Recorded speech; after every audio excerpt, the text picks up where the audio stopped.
नमस्कार। आकाशवाणी समाचार के साथ मैं लवलीन निगम।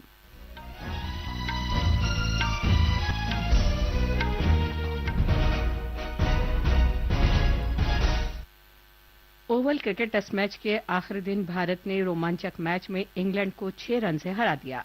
टेस्ट मैच में यह भारत की सबसे कम रन की जीत है। इसके साथ ही तेंदुलकर एंडरसन ट्रॉफी के लिए 5 मैचों की सीरीज 2-2 से बराबरी पर खत्म हुई।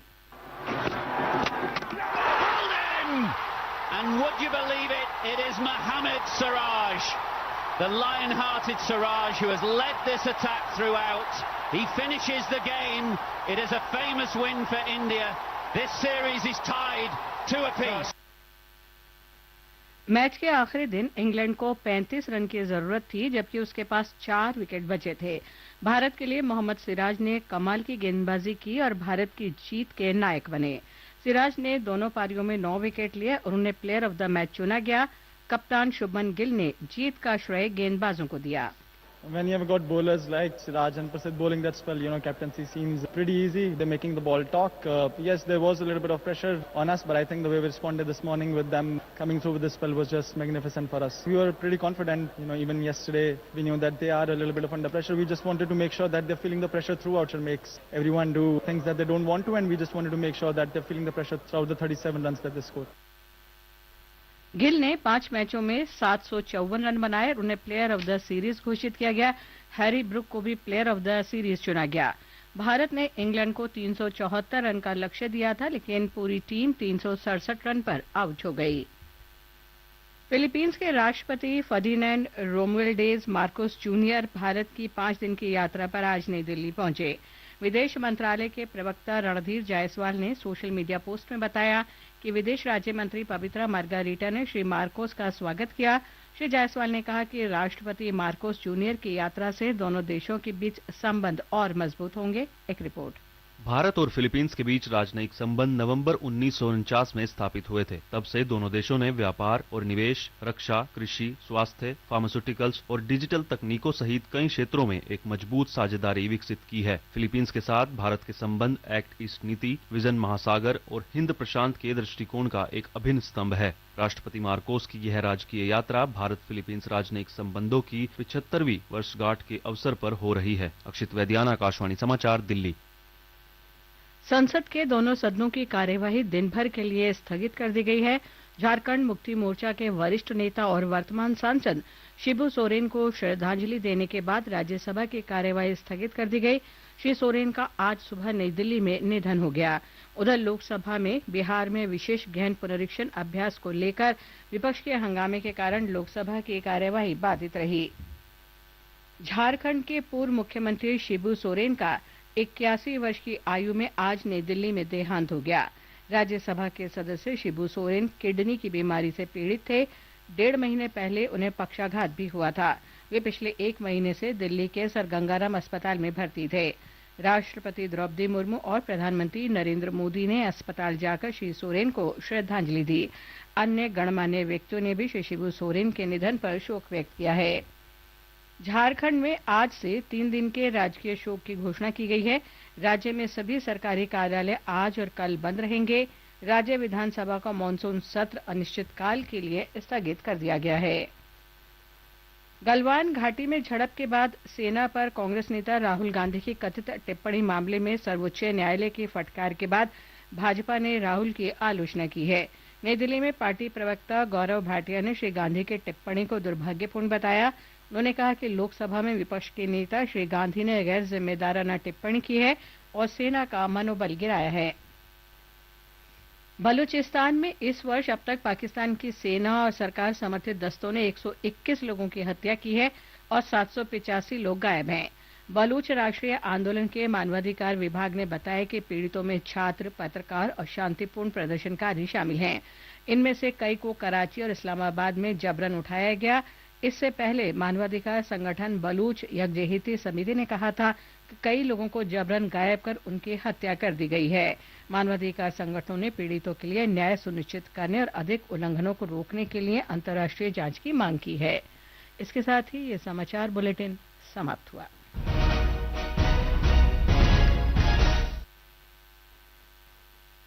This is Akashvani. The news read by Anuja Kumar.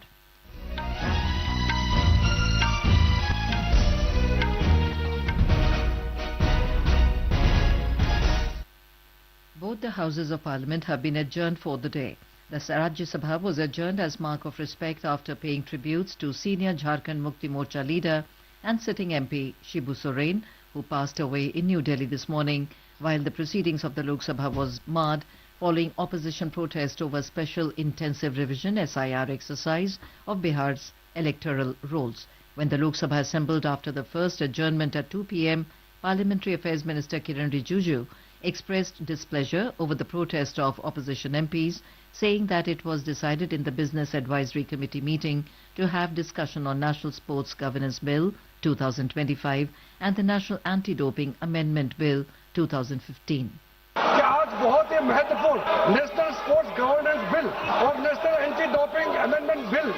चर्चा करके पारित करने के लिए समय तय किया और हमने भी अपोजिशन के मांग पर ये दो महत्वपूर्ण बिल को 2 दिन चर्चा करने के लिए सबने माना था। इसके बावजूद आज पूरा देश में खेल और खिलाड़ियों के लिए इतना महत्वपूर्ण बिल लेकर के जब सरकार यहाँ आए हैं तो भी ये विपक्ष के सारे मेंबर्स इस तरह से हंगामा करके बिल पर चर्चा होने से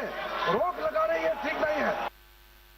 As the ruckus continued, the chair adjourned the House for the day. In the Rajya Sabha, when the House met at 11 a.m., the members paid tribute to former Jharkhand Chief Minister and founder of the Jharkhand Mukti Morcha and sitting MP Shibu Soren. Rajya Sabha Deputy Chairman Harivansh said Shibu Soren was a senior and distinguished tribal leader who played a prominent role in the movement for the rights and upliftment of tribal communities. मुझे गहरे दुख के साथ यह सूचित करना है कि आज 4 अगस्त 2025 को इस सदन के मौजूदा सदस्य श्री शिबू सोरेन जी का निधन हो गया। झारखंड राज्य की स्थापना के आंदोलन में उनकी महत्वपूर्ण भूमिका रही। वे इस नवगठित राज्य के सबसे सम्मानित नेताओं में से एक बने। उन्होंने आजीवन वंचितों के अधिकारों और कल्याण के लिए समर्पित भाव से काम किया। उनके निधन से देश ने एक अनुभवी सांसद, आदिवासी अधिकारों के प्रबल पैरोकार और एक अत्यंत सम्मानित जनप्रतिनिधि को खो दिया है। Later, the House observed a silence for a while as a mark of respect to the departed leader before being adjourned for the day. President Draupadi Murmu, Prime Minister Narendra Modi and other dignitaries have expressed grief over the demise of the veteran leader. The President and Prime Minister paid tribute to the departed soul at the hospital. President of the Philippines, Ferdinand R. Marcos Jr., arrived in New Delhi this afternoon on a 5-day state visit to India. External Affairs Ministry spokesperson Randhir Jaiswal informed that Minister of State for External Affairs, Pabitra Margarita, received and accorded Mr. Marcos a warm welcome. The Supreme Court today expressed displeasure with leader of the opposition Rahul Gandhi over alleged derogatory comments about the Indian Army in the context of the 2020 Galwan Valley clash with China. While staying the criminal defamation case, the court issued a notice on Mr. Gandhi's plea against the Allahabad High Court's refusal to quash the proceedings. An interim stay was granted for 3 weeks. The BJP hit out at the Congress leader Rahul Gandhi following the Supreme Court's observations in a defamation case against him. Addressing media in New Delhi, BJP spokesperson Gaurav Bhatia termed the remarks of Mr. Gandhi as unfortunate. Bihar Chief Minister Nitish Kumar today announced implementation of domicile policy for the 4th phase of the upcoming teacher recruitment examination. The Chief Minister made this announcement through a social media post. India today pulled off a thrilling 6-run win against hosts England in the final cricket test of the Anderson Tendulkar Trophy at the Oval in London to level the 5-match series 2-2. And would you believe it, it is Mohammad Siraj, the lion-hearted Siraj, who has led this attack throughout. He finishes the game. It is a famous win for India. This series is tied 2 apiece. Chasing a target of 374 set by India, the hosts were all out for 367 in their second innings on day 5. Mohammad Siraj was declared the player of the match. Shubman Gill and Harry Brook were both named the players of the series. And that is the end of this news bulletin.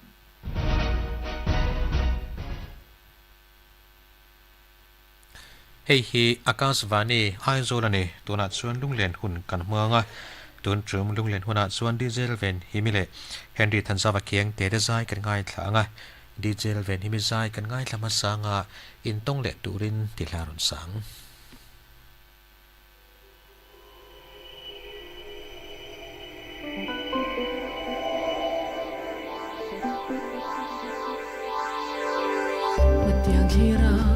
leng sama lim ten con nuôi đun lại ôm lại lung lia lo shang ăn cái ta phấn run lôi turin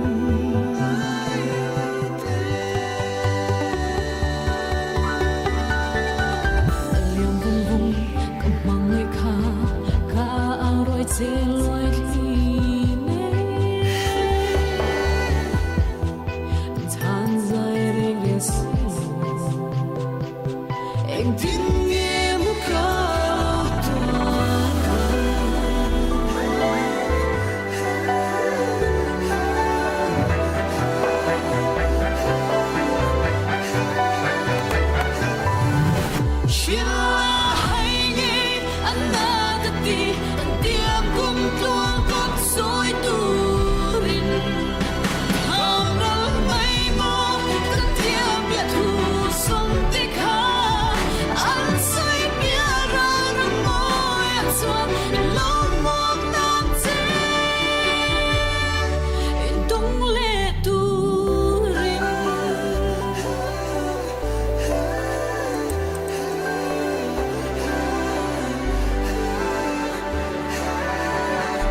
kan ngai thlak ta kha in tong le turin tilha ni a diesel ven hi be sakani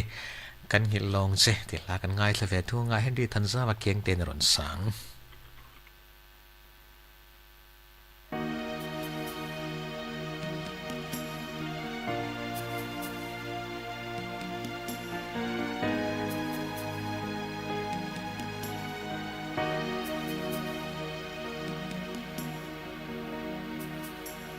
dần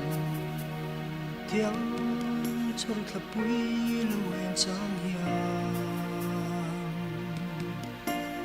nắng ngày dùa thar lệ tri tình nayan lệ dung tên amin nayan chen quan rem roan riết thêm ao hai nghề đồn xây nghề ye lấy đưa lan sập mình chạm rèn mây quy xuân cuộc đầu vì tuan tlang đắng mà sẽ cùng thương in các biết lom trên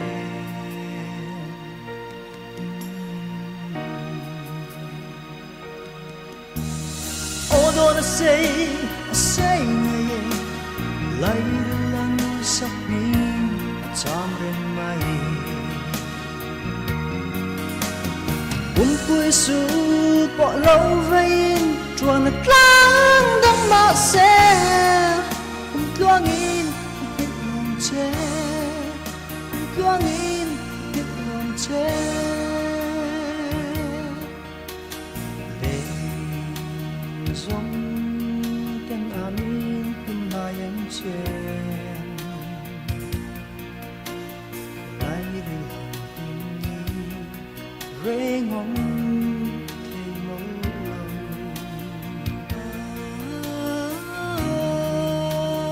em tu khi đi môi tròn bên lệ mi tê không hoa răng truy mò ôi đôi say nghe lấy đi lan sắc mình chạm rèn mây cùng quy xuân bỏ lâu về chuan đất lang đắng mà sẽ cùng tuang in cầm nhật lòng che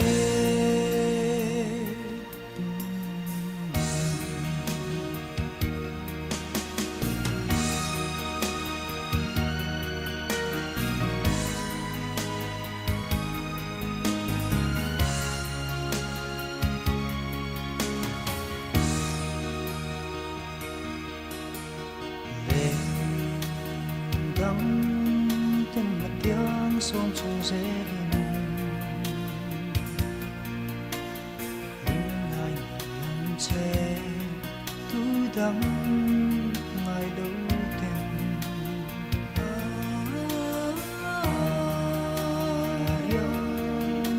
cùng nông về thấy nam nhàn có kia thấy loan biết chẳng thọ suy lòng đồn say nghe lấy lan sắc mình chạm rèn mây cùng quy xuân bỏ lâu về chuan đất lang đắng mà sẽ cùng tuang in lòng che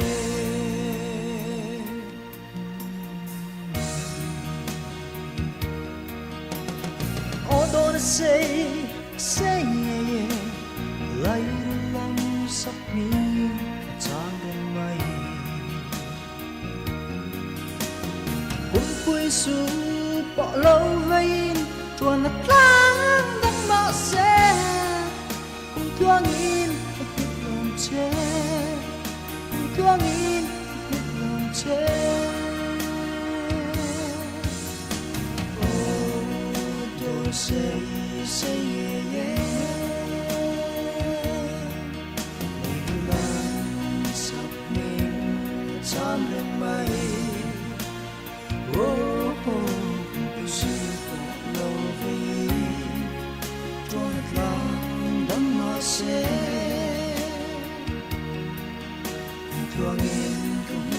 che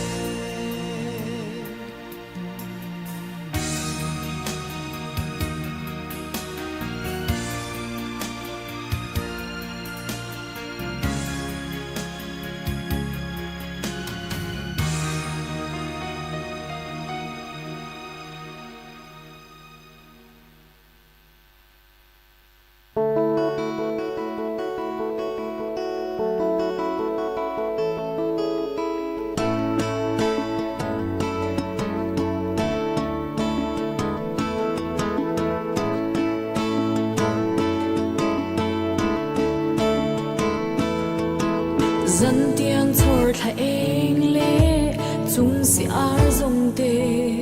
suy lung mình lệ nghe ô cả đi nắng ngày vàng hiang rin om na bia thu căn tiam i vùng tu dê la in chen lom ô đi cùng thuang in cara mel ma lo shang ma se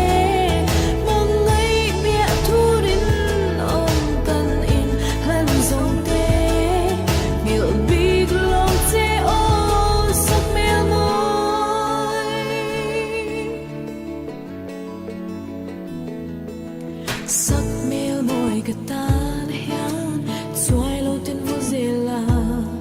nắng hel tu cha lên roa zong chu tâm le ma se rin om na bia thu kan tiam i vong du dễ la in chen lom o đi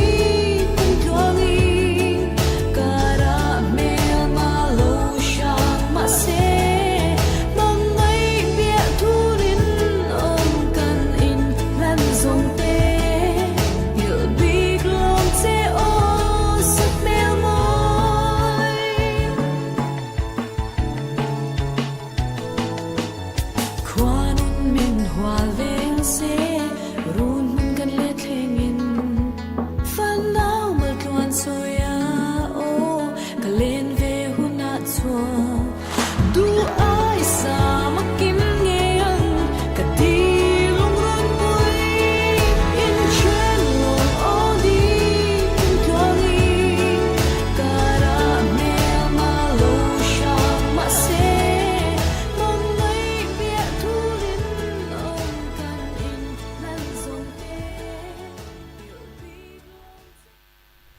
chen long ti la ron su kha diesel ven himi ani Henry than sawa kieng te zai kan ngai thla vele thuanga ton mang ti la ron sang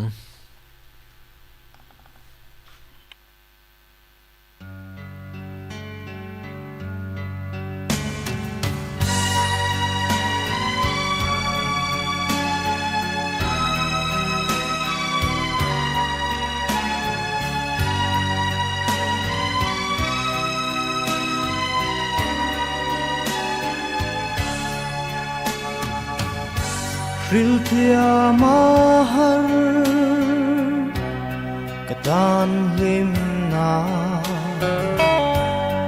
lan ta mo rin nong ngay chu het yang renga long min dum tu hi tong le ya môi xì lâu ca hay lâu ca hu mô lâu trẻ cột tan lên đun ca ring ai lâu ca tông ta mô hu lâu bia thu chu tông lệ ya ka in ring lâu ô tôn mang em lệ min han ta si mô tôn mang an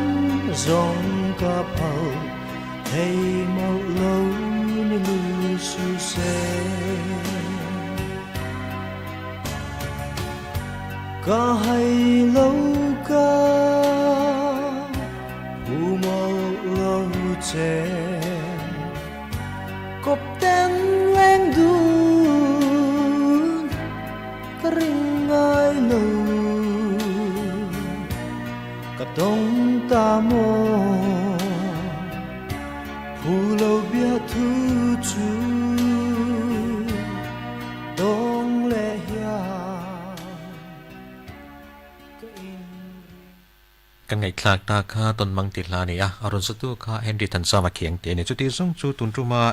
diesel ven himale Henry Thansa wa khiang te tena lengzem hlan sakan ngai thlak the chu ni a Akashvani Aizawl lunglen huna pon chu ani hei hi Akashvani Aizawl ani pon tur poimo kan nei hilau ngai thlang u Akashvani Aizawl chuan naktuk thole zan da sari minute nga le daretin kara Nasa Muk Bharat Abhiyan NMBA Drug Free Indian Campaign chungsanga live discussion program about saidona lalfa komi coordinator le Nalin Deka field staff Mizoram Social Defence and Rehabilitation Board Directorate of Social Welfare Government of Mizoram Amiten hunaron mangang mobile number 9612588677 a hemi hun chu hian SMS sin biak po the ani ang SMS a zo thira number kha 9612588677 ani pon tur poimo dang hilongai tha chun zo mangu Akashvani Aizawl program pung tu tur Mizo English le Hindi casual announcer casual sign la kanidona graduate chin kumsom ni le kumsom ni kumsum ngai kar o thatak nei hetiang lama tuitan dil thei ani ang he na hi na het ani lova na om dan zera duty pek turani dilna form hi July ne somni par tang khan Akashvani Aizawl lak chuat thei ani a August ne somni sane somni panga thleng thelu thei ani ang dil dul re chiang du tan office hun chungin Akashvani Aizawl ngai ven thei ani ang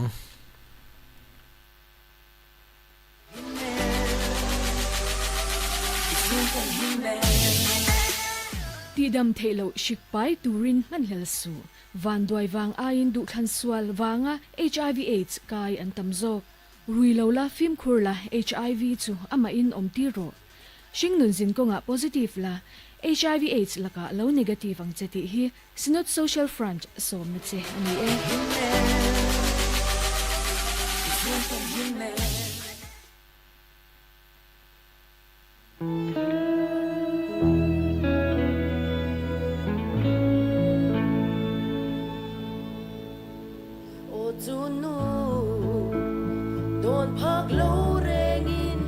HIV nat na chona fan chemo phang lo la irila ra ifale itan konga ome dam naruna ICDC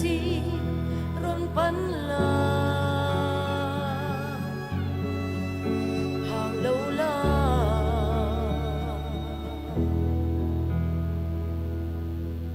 Sarkar damdo ina ICDC HIV test rontivero le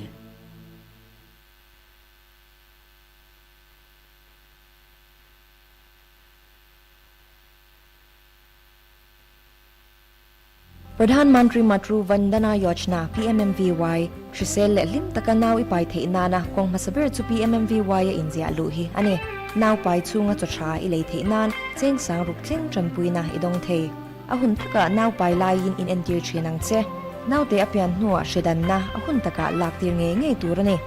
PMMVY hnuaya injiak lu turin anganwadi center worker 10 anlo puyang che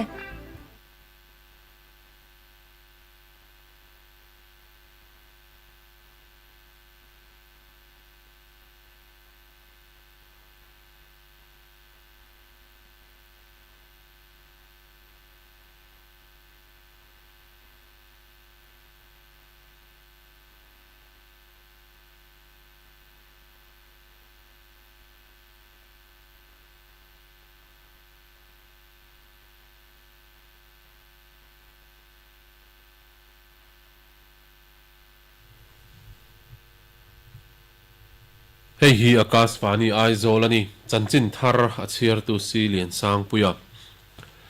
Larsab General Retired Vijay Kumar Singh an ASF awanga sum le pai chanan satak theng le mi pui te khosak le nun phunga hong na sa chu vei omati thu soi Mizoram chak la lo na kong pui kon pui le sai rangai kong chiat awanga lir thei kan thelo wangin ni tin mamo awang to hle Jharkhand Chief Minister Hlui Shibu Soren chu voin khan kum somret pakhat mi ni na thi Philippines President Ferdinand R. Marcos Jr. chon voin khan ninga cham turin New Delhi lo theng Larsab General Retired Vijay Kumar Singh an African Swine Fever in Mizoram a kumli lai harsana athen to awanga sumle pa chana na satak thleng le mi puite khosak le dun phunga hong na satak thleng te chu vei omati thu soi Vokpul Shri African Swine Fever ASF chungchanga Mizoram din hun ba ka department malak na le machop tang puite soi puin voin khan Larsab PNH and VT Department Secretary Pula sang le le hotu dangte rasbafana akoma Larsab chon vokshileng thunun tura H and VT Department malak na hemi konga harsana tole rodna ne te sheta do wanga meeting ne ni thu soim ASF wanga harsana thlengte khu khir turin department mal malangna toklova lai department rang tele mi puite ne na thona thane ngai ni ati a harsana le rodna an thente chu theitop cholo bozi sakatum thu soibok voin meeting a hian veti department ho te chuan Mizoram chu ASF in a chenchil kat to wangin khu khir turin ridan na kalpui chu malak thena om chuna ni thu lar sa phir shila Tundin huna India rama ASF vaccine omno wangin asiam chok tu Vietnam atangalak lu dan omem ti ngai tu atul thun thena sarkar la pe tanga fund mu konga harsana oma wanga compensation du anga pek the ani lo thu po an thlen bok ani Mizoram chu disease diagnosis laboratory ti changtuna tur pandemic fund project dong tur phase 1 a state sompali thanso jing atel thule he project no hian NABL accreditation nei turin malak thoi tu mani a laboratory hian kumin mar chatang khan sample zani somni pakhat test ni in heng zinga za somni pani te chu ASF ani ti PCR manga fin fi ani ASF wanga harsana to te zircheng turin National Institute of Veterinary Epidemiology and Disease Informatics scientists te biakfel ani to thule September a Mizoram aron to man base ni thu tarlan ani a heng ba ka hin ASF chungchang injirtirna zawzo ka kalpuile thupoi mo te instruction zongzong dan turte line department dangte ne na tranrol dan turte vokthi song bol dan ba ka poimo dangte soi ho ani Health and Family Welfare Minister Pilorin Puin Aizawl Civil Hospital a damlo te ta na taksa khol then khat thak tura malak mekaneti a organ thak konga mirthei te tan wan na kol eng trepati Voina Directorate of Hospital and Medical Education Auditorium State Organ and Tissue Transplant Organization Soto Mizoram buat saya 15 Indian Organ Donation Day manpuina Soin Health Minister Pirin Pui chuan sarkar lai puina tang kopin Mizoram chuan Soto Mizoram kai shroina hnuaya damlo de ta na mishing taksa khol thak theitur organ transplant kalpi ve theiturin ma la tan chove bek beka abultan nan Civil Hospital Aizawl kal thak theiturin mala chome ka neti a India ma kalna en kolna lama mingthang tak Institute of Kidney Diseases and Research Center Ahmedabad nen MOU boy pui mekani thu soin organ thak na merit hetan wande na kol ayeng trep ti asoi ani Civil Hospital Aizawl for Transplant Center Turin permission kanni to amlo ema Institute of Kidney Diseases and Research Center Ahmedabad nen MOU boy pui mek ani a Ani hian training le kal thap na konga bin pui the na tur song so abin pui do na Mizoram kan doctor te de mithiam dang te ne an ho do na ni Civil Hospital Aizawl in akai pui ve thi bana chuan organ thak nga ya abi kin bihar se swal so kan ana le swal do ti ni asoi he huna hian organ donation chungchang kalkhom te shilfi ani a an takcha peng mamo tu de tana petule dong tu de thu soi ngai thak ani a heni pol organ donation poi mona reels in simse ka thazol pathum te hna loman pek ani bok Mizoram chak la lo na kong pui kon pui le sarang in kar kong che da wanga lir thei tan thei lo wangin nitin mamo awang to hle a khosak phung angong boy to hle Akashvani Aizawl zona changin wholesale door le each of door ka sang te chuan bungro lak tur awang to hle ti an soya abikin bong te chu kar ni vel lak tur om to lova amul le Nestle siam chua baka tel dal chini bu fai biscuit bit butter coffee powder le bungro dang te po lak tur awang chho to hle an ti up pick up truck mangin kar ni chung velin bungrua voi khat a thleng vele zo thin ti soin tuna an bungro stock sa tem te bak chu lak bel tur om to me olwani anti ei chobdor nei tu pirin pui chon gawati atanga bungro direka la ani thu soin kong chia wang hian bungro phurli theite chu tun ma an tlan thin naman aya sang point an tlan du to lo ti soya July thatira bungro an lak du bak chu bungro lut alom le mang lo ti soi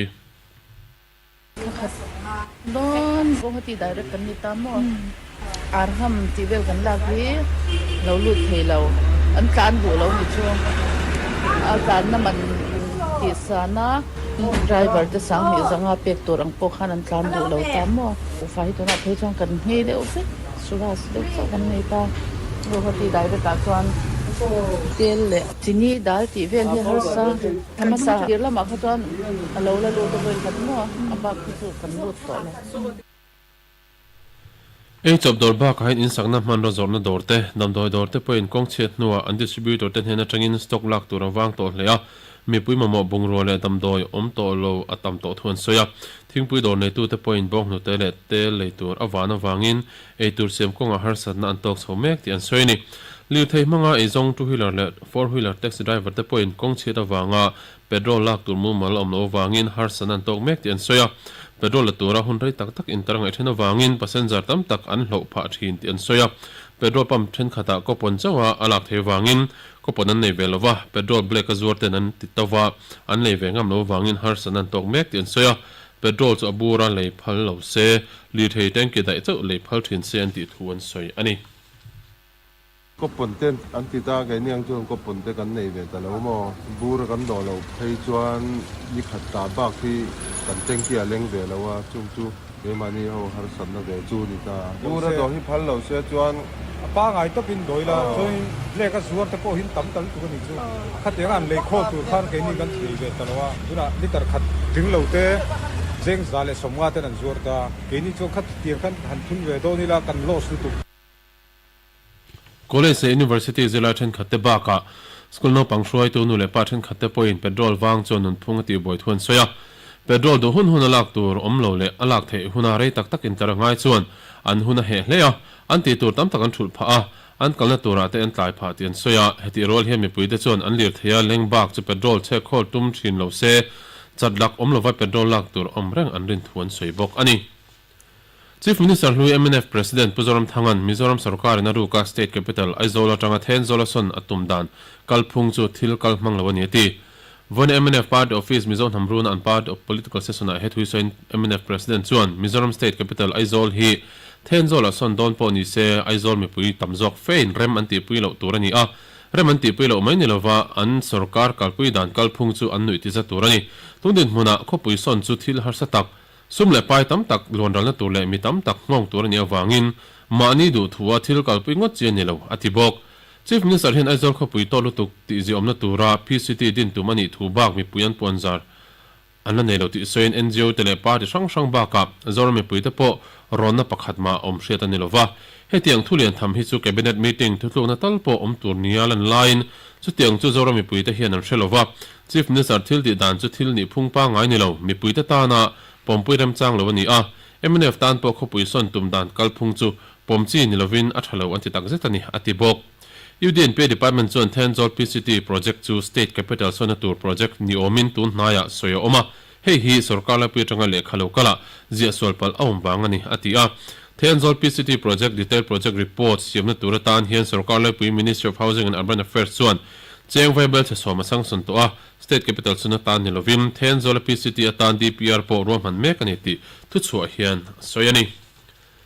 Tanjin thari Akashvani Aizawl tanga puna ni a AIR News Aizawl YouTube channel All India Radio News Aizawl Facebook page news on air.co.in Tanjin thari thak le chiar theda ani naktu jingdar sile chanvia tanjin thari pon le ni ang Jharkhand Chief Minister Louis Shibu Soren Chawain Khan kom somret pakhat me ni na thia President Robert Mugabe Prime Minister Narendra Modi le ram shroi sang tenan uithuan soi pu soren hi cultural le stroke wangin thakhade chan velem ta tang khan in kolen to a Sri Gangaram Hospital athiani kumsang ka som li pali January som bakhata Ramgarh district sunga Nemra khwa alopianga sang ka som sere politics in kongbul tranin Jharkhand Mukti Morcha JMM party dina Lok Sabha in thana tumriat khan ken ni to a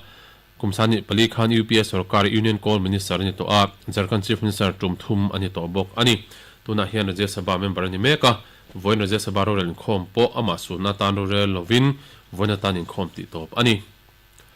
Philippines President Ferdinand R. Marcos Jr. chon voin khaninga cham turin New Delhi lo thlenga tun tumi President Marcos an India lo tlo voi khanna ani naktu ka Prime Minister Narendra Modi den an ko mang chanchin thar cherti top na na tlang pui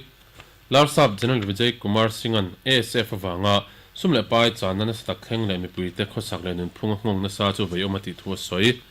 Mizoram sakla lo na kong pui kon pui le sarang ikar kong se da wanga lir thei tlan thelo wangin ni tin mama awang to hle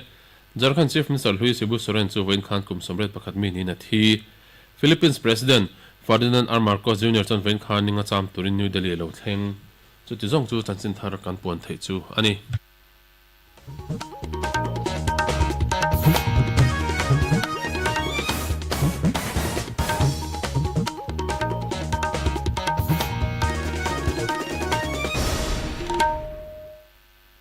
Hei hi Akashvani Aizawl ani tuna chuan zai pol tena pathian fun landem kan ngai thlanga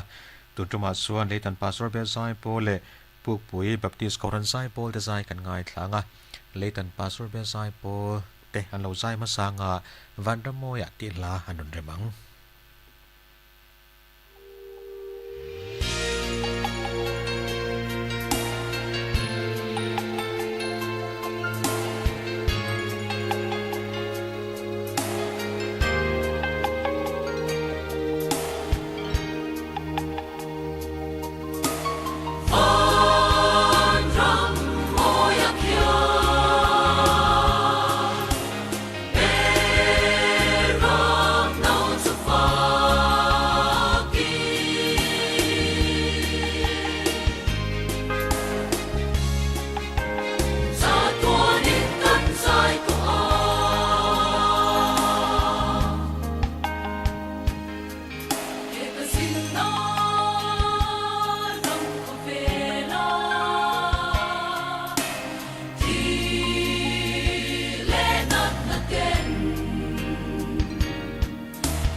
กันไงคลากตาคาวันรำโมยติลานี่อารอนเรมตูเดคาลิตันปัสรเบซายโปลเตอันนี้ปลูกปุ๋ยบัพติสกอรันไซโปลเตอันเราไซเวทัวงาไซออนรำโมยติลาอันรอนเรมัง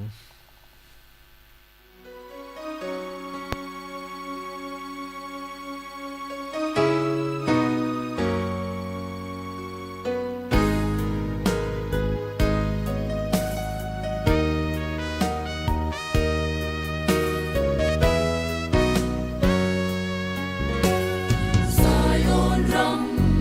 Mì Gõ để không bỏ lỡ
puk pui baptist koran sai pol te sai kan ngai thla na ron rem kha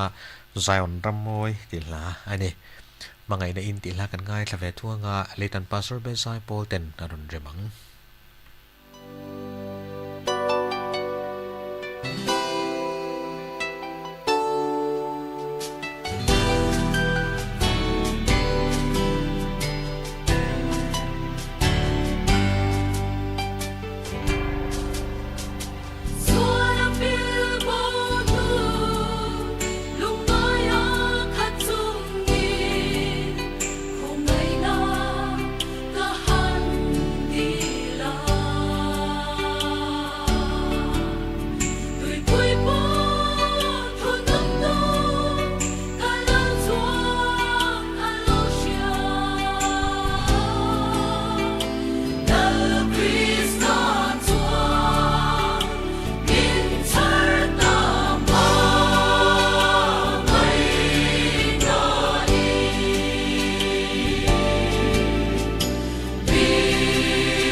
mangai na in te la ron rem tu te khali tan pastor be sai pol te anni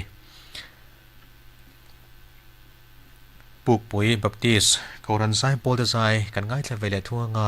fakru te la ron remang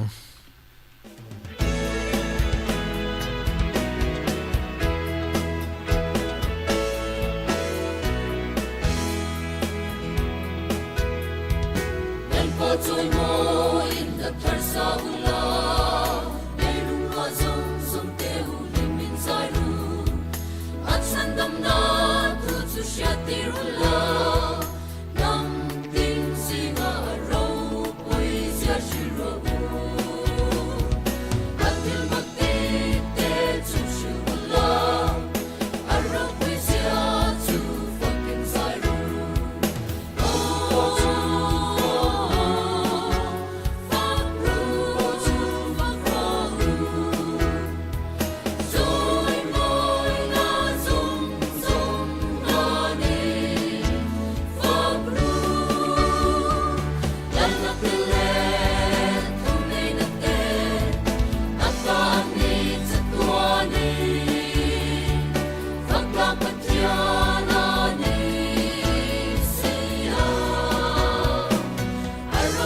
ฟักรูที่ลารอนเดมตุเตคาปุปุยบัพติสโครันไซโปลเตอันเนเลตันปาสเรเบไซโปลเตไซกันง่ายเลเวลทั่วงากัทลามังไอตูที่ลาฮันอนเดมัง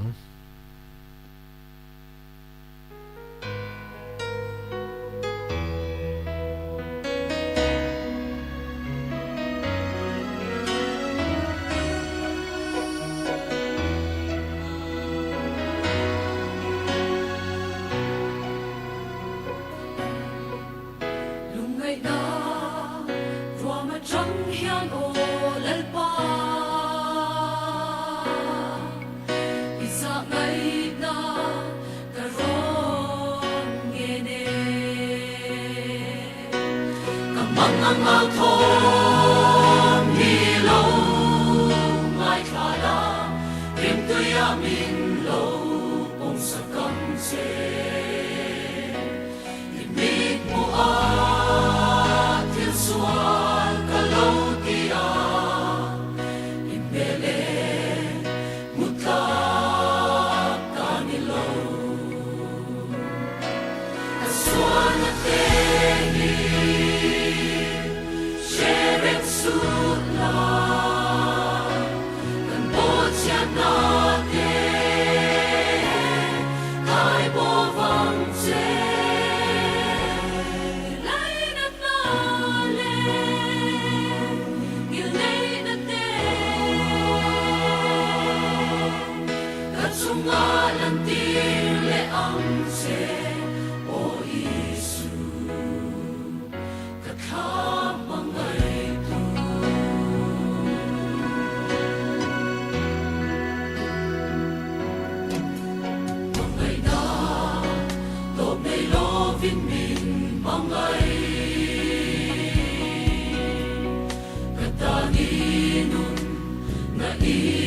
กันไงคลากตาคากัดละมังไงตูตีลาเนี่ยอารอนเริ่มตูเตคาเลยตันปาสรูเบซายโปเตอันเนี่ยสุดที่ซุ่มจูตุนจุมา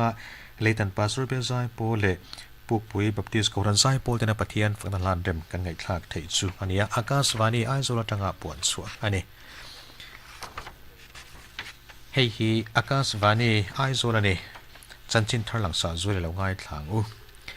Larsab General Retired Vijay Kumar Singh an African Swine Fever in Mizoram kumli lai har satna athen to awanga sumle pai channa nasatak thleng le mi puite khosak le nun phunga ngong nasatak thleng de chu vei omati thua soi vokpul free African Swine Fever SF chungchanga Mizoram tin munpa ka department malak na le machop tlang puite soi puin Voinka Larsab General Retired Vijay Kumar Singh an HNVT Department Secretary Pulsang Lilale Aho Tudang Techu Ras Bhavan Akoma Larsab Chon Vokshileng Tunun Tura HNVT Department Malak na Hemikonga Harsana Tole Rotna An Nei Tashia Tadu Avanga Meeting Nei Ani Thu Soin ASF Avanga Harsana Thleng De Khokir Turin Department Malak na Atok Lova Line Department Rang Tele Mipui Tene na Tho Ho Na Tra Nei Angai Ni Ati Harsana Le Rotna An Thleng De Chu Thei Top Chua Lo Bo Zui Sakatum Thu Asoi Bok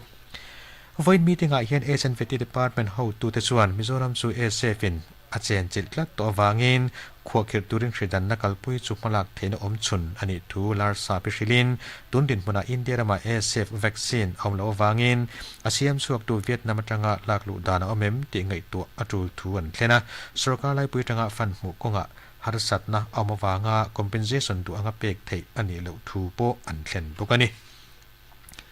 มิโซรัมจู Disease Diagnostic Laboratory ที่จังจุนตูร์ Pandemic Fund Project ดงตูร์ Phase วานาสเตทโซมปลีขันชัวซีงะอเดลทูเลเฮลโปรเจกต์ว่าเฮียน NABL accreditation ในตูรินมาลักถ้วยตุมันนี่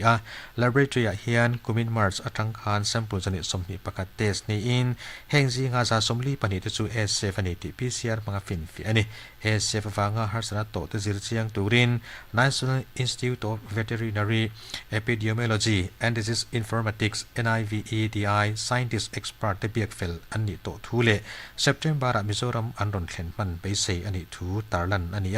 แห่งปากกาเฮียน SF จุงสร้างZirtina Zauzo ka kalpui le tupoi mo te inshir chia zung dan turde line department dang te ne na chanrual dan turde vok thi song bo dan pa ka poi mo dang te soi ho ani chuti song chu tun tuma chanchin thar lang sa zual kan ngai thlat thei chuani hei Akashvani Aizawl ani tuna chuan lengzem hla in thlan kan ngai thla anga kan ngai thlak ma sak ber tur hi mi vano dem pui ren thlei ina sakrun mun len ire lang o ti hla ania hela ron thlang tu de chu vi kung te west side so hianin zanina Akashvani lungle duty announcer biak than sang chang te longai thlakatan tin Jenny selate ching mun le te thriak lam her te tin ruat filifa nai lunglon le lalom pui fa nai ra se veng lunglei mi te longai thlakatan ron thlan saka tin zui boi te durtlang ram thar veng hianin LTE UPC mol bethlemเฟงมีลงเวทลากตานตีนป่าป้าเรมิซอนเวงคลั่งเละอารัลมวนปุยชวมปุยอามีแต่ลงเวทลากตานรนสังบุกตินมามวยโจทลางลุงเลยเฮียนินโจมิงเลียนี่เปเตอร์สตรีทอิเล็กทริกเวงโจทันซามีไซกามากอนเละอาร์วานรัวติดเตนูป่านาจาริเวงอามีแต่ลงเวทลากตานรนทันสักนี่ตัวน่าอิลงไงทางอู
ไงทักตาค่ะรุ่นมุนเลนเรลังออติลานี่อรุณสตุค่ะมีวันเรมปุยเรนเทอันนี้กันไงทักเลยดูที่หลวนเราเอลดีเมลทราติลานี่ลัลฟัมกิมารัลเตสักอันนี้เฮลารุนทั้งตัวเดจูนุทรายซาร์กอตอามีอินัฟวาเตโมยเละเนลสนเตลงอิทลากตานรุนทั้งอาทิตย์นัลทั้งมวลโนดิสบอลปุยอามีอินาอูเตโนดิสบอลปุยเละไอโซลาอมเมกเตลงอิทลากตานรุนทั้งปุกาตินกุนเรมซังอิบันเดลเวงอามีอินเซอร์ชีปัจเจียนนูซังเตลงอิทลากตานเละเซอร์ชีเละไอโซลาอันสูงเตซงลงอิทลากตานรุนทั้งปุกาตินเกตีเซมบอกไอโซลเฮียนินอันสูงเตละเชียนเตลงอิทลากตานรุนทั้งปุกามามวยโซตลางนุงไลเฮียนินวันนี้เบียกเด็กเขียงเตะสรนเวงมีลงเวทลักตานเละอินฟิกุงเตะเวสไซโซเฮียนินสระรำเย็นปุยโซหน่วยลุงเละแจกลินเริ่มสร้างปุยตุยโกนอตไอโซลิมิตลงเวทลักตานอรุณสันสักอันนี้ตัวนั้นแล้วฟังกิมาราเตนรวนเราเอลดีเมลทราติลาสักที่เราง่ายทาง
หลวนเราเอลดีเมลทราติลารุนสตูคาแล้วฟังกิมาราเตอันนี้และสันกันไงคลางเลตูที่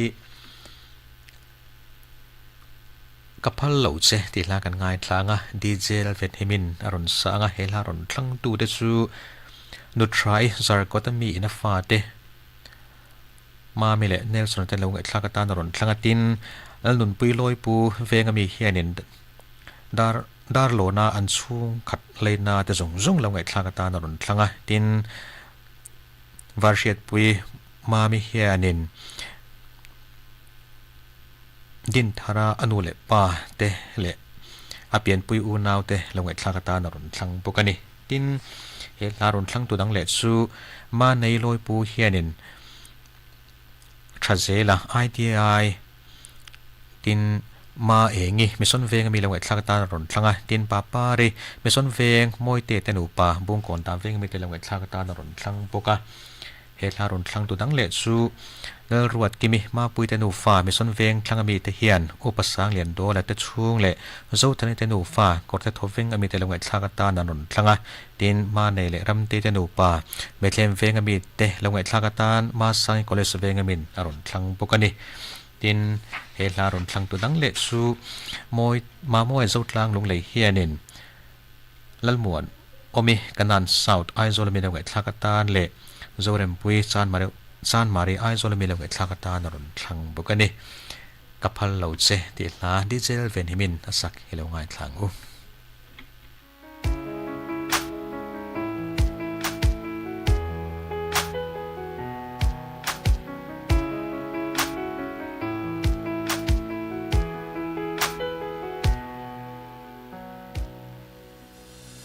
he ka thin lung hian na ngai ban zai reng reng are si lo boi te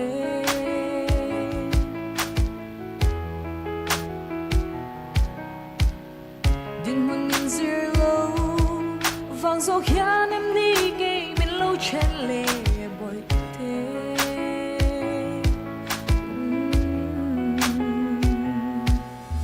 ka ton ma sa ber za ze khan ka le de hi fan na sin ma se tu na min chen le si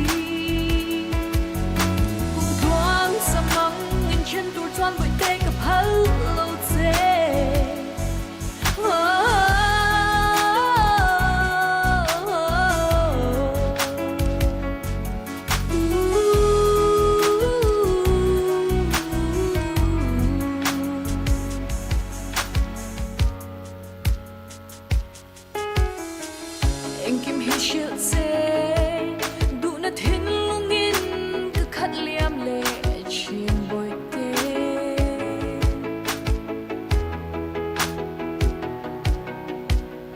ma se nam chuan e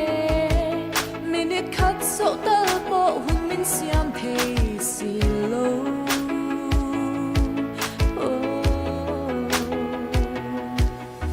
ka ton ma sa ber za ze khan ka le de hi fan na sin ma se tu na min chen le si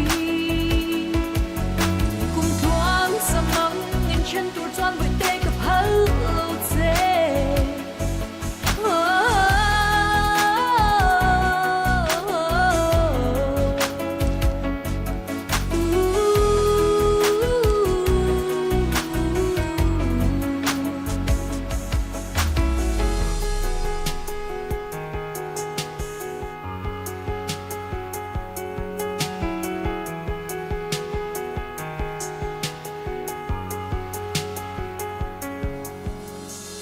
ya gần na thiên lung ya nang ma min khen ve thei don si lo boi te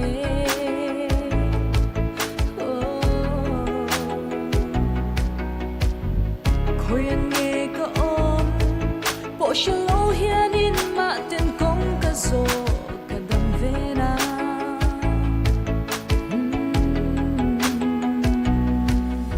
ka ton ma sa ber zan za khan ka le de hi fan na sin ma se tu na min chen le si kum thoang sa mang in chen tur chuan boi te ka phal lo che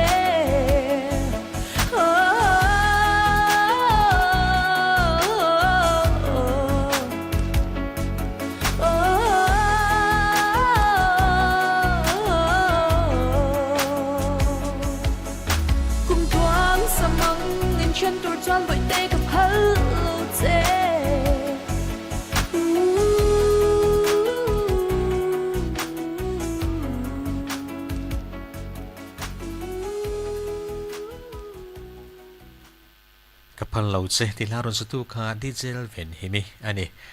อินลันทันกันไงทางเลตูรีซีวันละสังใจกันไงทางอ่ะวันด้วยชัวไงติลาอาศัยกันไงทางเฮลารอนทางตูเดชูอามีเลดเบียกันตัวปาเจลทางมีเต็นโซทันมวยเดชูงปองกอนบริเกตเลโซดินิเดชูงโฟกลันอีสมีเตลงเวทางกันตานารอนทางอ่ะดินมามวยโซทางลงเลยเฮียเนนซีลเบียกส่วนมิสนเฟงคลังไม่ได้ดันหนุนปุยไอโซลเฟงไลเลเอลปิสังเตอปาร์บาซาร์ไอโซลมีเตลงเวทลากตานรนคลังดินฟิกงเตเวสไซโซเฮียนินเอฟลินสัชชิงปุยไซกามากอนเลวันหนุนพลวงชวมปุยไอโซลมีเตลงเวทลากตานรนคลังปกะเฮลารนคลังตัวตั้งเลสูอัลมาสมิทักทิ้งไอโซลเฮียนินแล้วรำเหลียนี่ทักทิ้งเวงและหลงปุยเจ้าทางเตเตเจ้าหน่วมไอโซลมีเตเลและลิลิปุยเอเดนทาร์เวงไอโซลมีเตเลเมทลากตานรนคลังอันนี้วันด้วยสวงติลาซีวันสางสักกิโลไงคลัง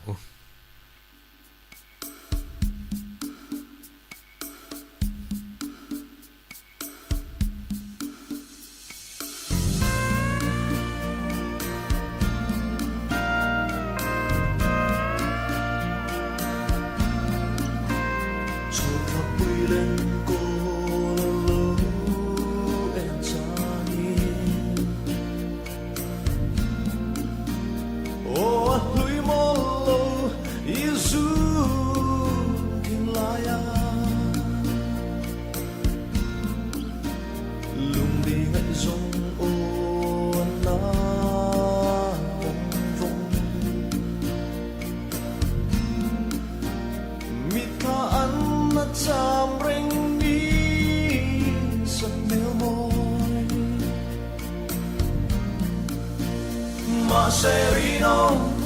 na biatu kan tiang lai ka lebang min her san mai hi kat tuar zo lo engan kwanun het tiang le tu ra min lo tua le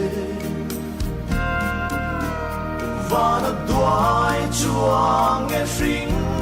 chân chữ mi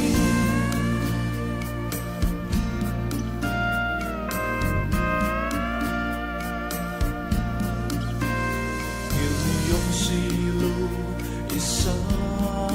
mèo môi tê nắng ai reng reng hiền loài thủy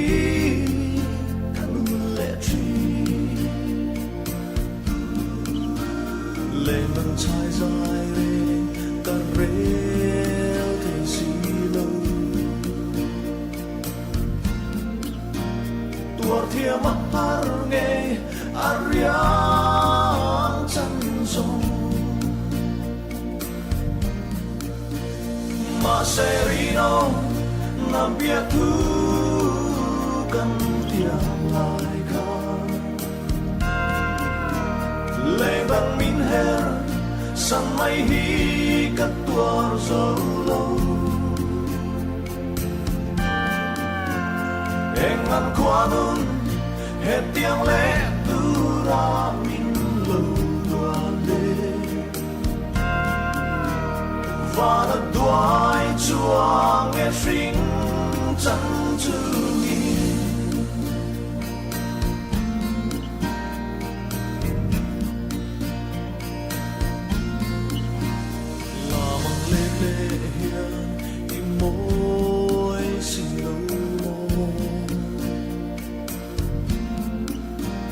tiêm tu sút lệ hiền cả ring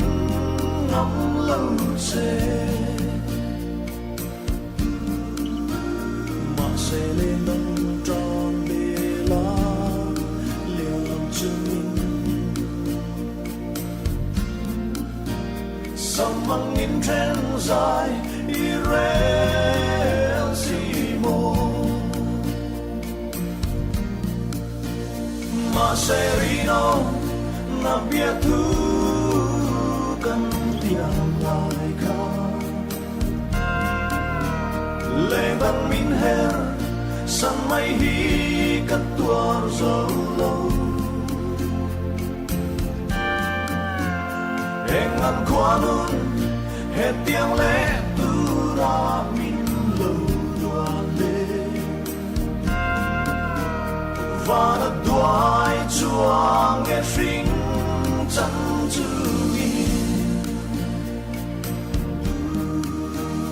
và nó đuôi chua nghe sinh chân chữ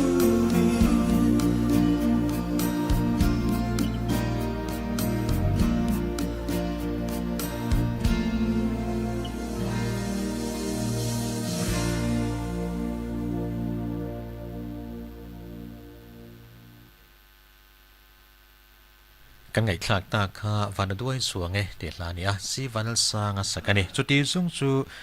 tunruma lengzem line tlan kan ngai thlak thei chu ania Akashvani Aizawl atanga puan suwa ani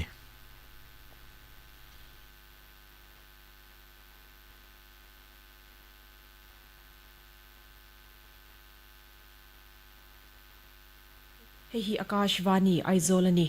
chlai de huang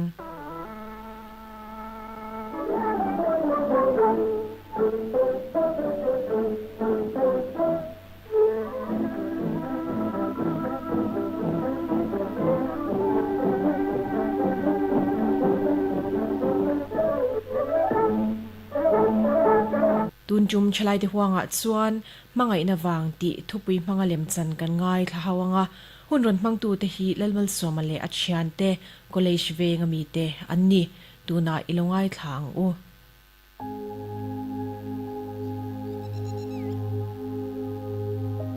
kapa kan pani ringo thian kanuma shom ka te ka chian te chu tlaya ten lenga min som ve zia ka del ve man ngai silova ka del ve chak chin tak tak ania o aningot mai tero mate kan wa ni doi du na ni naw pangte ni line inun min bo ral san hi kan tur ani hi inu chula dam ni se tuna in chunga I thil ti ang zong zong te chok chenga ni duang ini thiam te jinga poi tel ve thei tur hi nia ampui thla kan ye pa kanu churan ki le thei se o mate inu chu khovela kan mule to don hinem ingtika ma kanina aron le to don lo ti hian kan pa fain kanom renga nakina inu anga kanom ve huna anena kan panin kan lakal ve jog don lo nungai ma che chu ti chu pa pui dang ni le mai la nu le ve ka cha ka sin ka bu e nga puin ipa hian nu pui ni le sela tia ipue nga chun tunge nei se min ti reng renga veng chakami ka nu ji ki mate chuti nu tur chu idu veu tinani mo du te reng mai nu ka nei chuan tlaya ka chan de rualin ka leng ve thei to nga e rong bol po ngai to lawanga nuam do ne chuti ni chuan inu ji ki chu kan ni na turin kan so mai do mi buite ma se du don mi adu chana fa panen kanin kom china nga unaw pa ka nei nga kan chungwa kan tam satanga nuam matang kan pa fa hin mai zo kila anu mo lom mo le buite kan lim thova inulat huna pasal thatak ilan nei nga milen kol mai don lom tu na po ilien to indula ve hoi to lom kapa ka boy thei sia ol ve deu ka chak to lom ka chan de pon nu le pa le una wan nei ve ka pi le pu po ka nei ve bok si lo ye pi le pu de chu I nei lom kang khua hin anom lova an khua hle ma an khua ka la hruai lo che chu wanga lom pi le pu nei lo wanga in hriat mai ni ngalo ngoi takro hun tha pathian ni min penga kan la jin dun don ya ipi le pu de chonin an duat to na tup chelom boite yungai re rengsu an ko alo jin po ni la kan ho le huna pi le pu nei lawang kan ni le don thom lom o enga nge I nei lowang an dam chung chon ipi le pu an ni reng don alom I hre thiam lo mai ni kha enga nga hla pom se ibula pom lo ma se la pi le pu nei reng lo mi ni ani chuan ka pi le pu te ne na chan kom ve dai du Ipi le pu te pula I om de tin tunge ko om pui nga keima chewa ko om te chun ka kho har don lu tu ka sin chu lawa min ngai ve don lo mi keima chewa ko om tur chu min khong ai lo mi bui te không hề thốt về đặc特cả công bảo sân là bằng chế ibu là dễ của ông mà xe nu này cái độ cho tụi lão cho cái cẩn sân đấy anh chế ani le ma te chu ti ni si chon le inu ji gi chu ka dina om ve tur chon isom me ngo yes som tak tak ro ôi cái hàng hiểu tụi mà xe lão đủ lão mấy ngạ adu em mang Martin, nuata na du cha ziki. Kanina lo mai te che katinga. Lo na rem lo turanga yang. Ani ka pa som thoi thoi ro ka nu ziki chu felsia. In mu ti han indua the lu tu. Ipa da mem na ti ve zia le ngal. Ipa da mem ati thin che mo inu ziki chon tuite. Ani le engtin ngei chan thin. Min dia reng chuan. Fel tak le thata ka chan zel tu ania inu ji ki chu engtin ngei chan thin reng bui te o da me ka ti china chademin ka chang zia lom thilpo min le sak zia a fel lu tu a that na sa chu bui te ani inu ji ki kanin aro nam chuan kanu ti ngai to don sia ik theyang em theye nu ti tu ka du lom a thu po koi via wang min hao ngai om si lawa min do tang te ro pa do tom ta a feliti ni lom ni a fel chuanin a do tu che ngai photango min do lo le hao mai nga mate a do te me mangche sutin hau angai lo to pang nang chu I phela tha I fel boka ka do tang tho che hian inu ji ki chuan a duat me mangche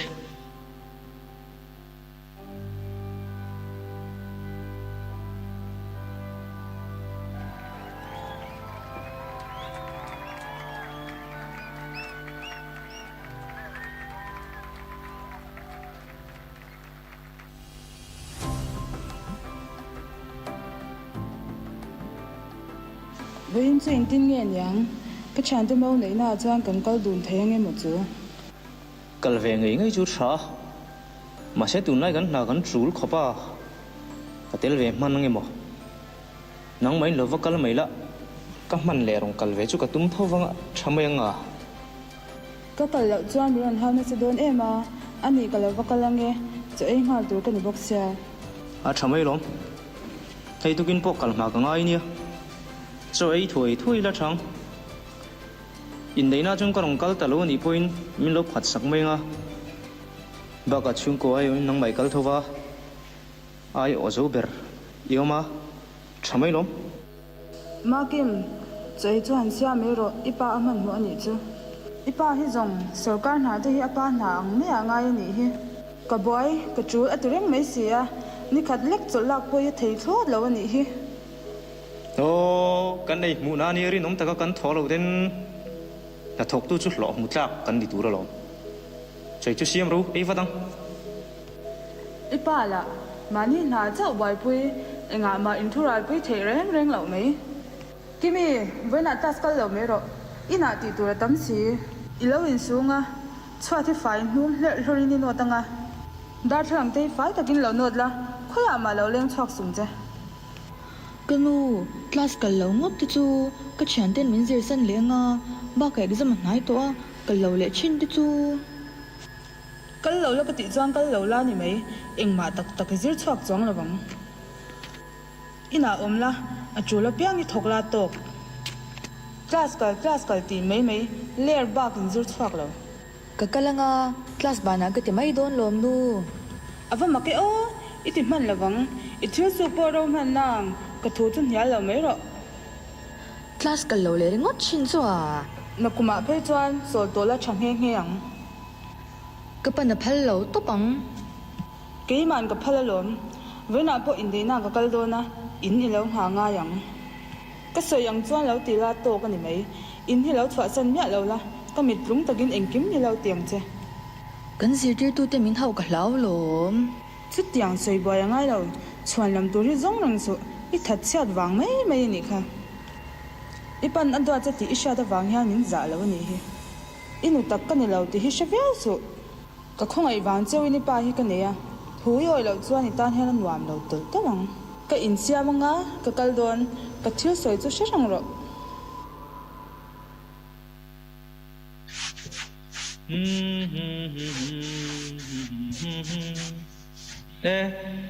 mate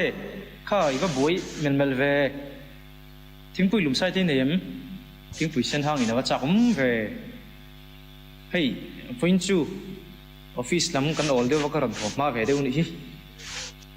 in nei na lama po idu khang kal tur khan mi chu phut view na in ka kal pe ta lo ni hi homework te ngai em pui te homework kan nei le nei lo po ka shalo no enga tinge homework in nei le nei lo te isiat lo wa ka shalo mai enga tinge mate email wa lim lo ve athu remin tun lai hi nang ma hi idik lo reng I lim lo riau win ka sia na te nei mi nei chuang ve pa ve na I thing re monga kanu thla ki da kha ke na ka lunga leng lu tuka ka mi tui te tla a ani mo buite nia tero inu khachu a fel sia a dot si che a angai omani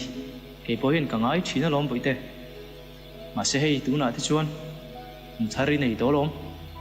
inu om to lo ma se la inu ji ki oma ani nen inin kom hlim the lom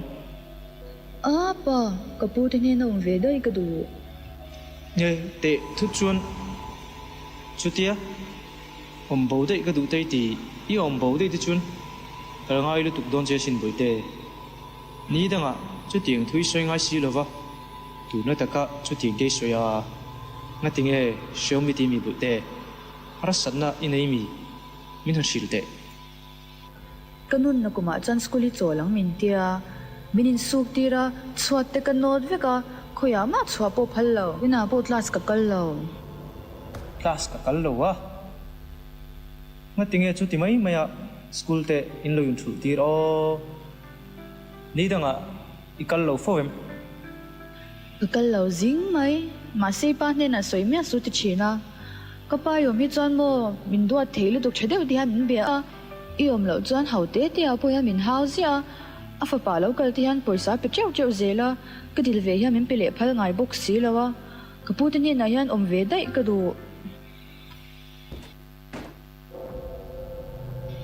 he pa ai lo ho to ni mo lo ho na re to em hin nei na chuan I lo kal ka rin te reng nen I rong kal tamang si lawa ka chan te nu pa po in ni danga la leng turin min phut biao kha nia win chu karon ho ma ve de wan hi dangai chun office na ta me lova karon ho ma de uni hi hi thian te in nei na kha chu karon kal ta lo mai ni kha ma kim chei pe te em pe to e nghe cham he te siama ar tui po kan la nei kha kan sang cheu o tang du su ma te si mang kha kan ei mai ziki voina ma te school kal su iti mi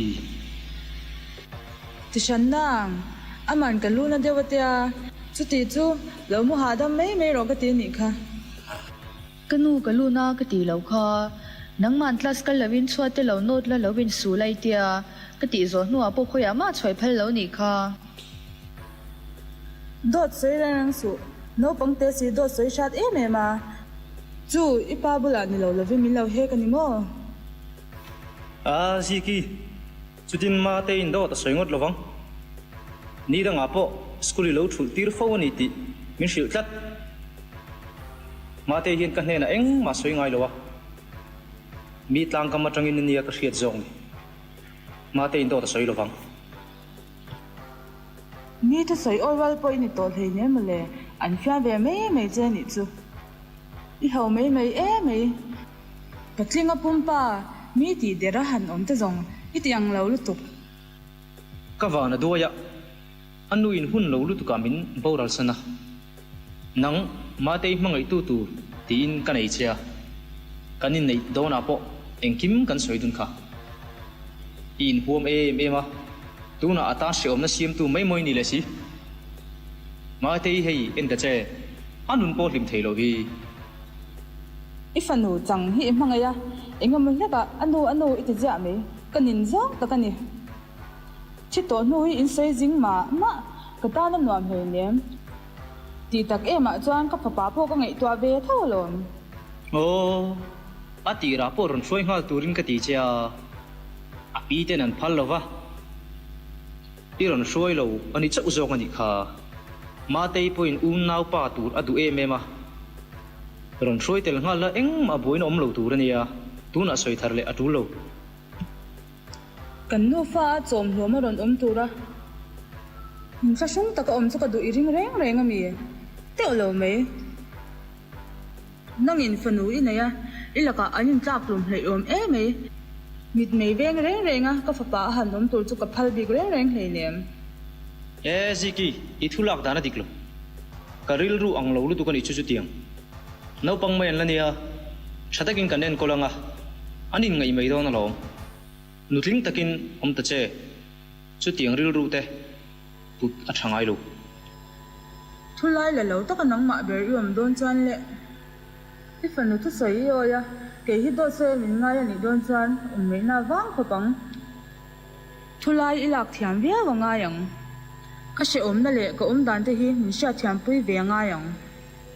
o ke ni din office ka kala ina kom ngai lo fa nangin iti tur ilo tinga mate in school akalanga kan ti tu theu kan ti chuan chung ko kan hlim ani mai lo ka soi to ang khan ke chuan ka fanu nei chun ni nu lo va ka en kol seilen ania ani bak mangai tur dang ka nei chung lo chu wang chung ka tuat em poka sheoma om hi ka phal ngai dong lo chu chu nang pon i shareng don nia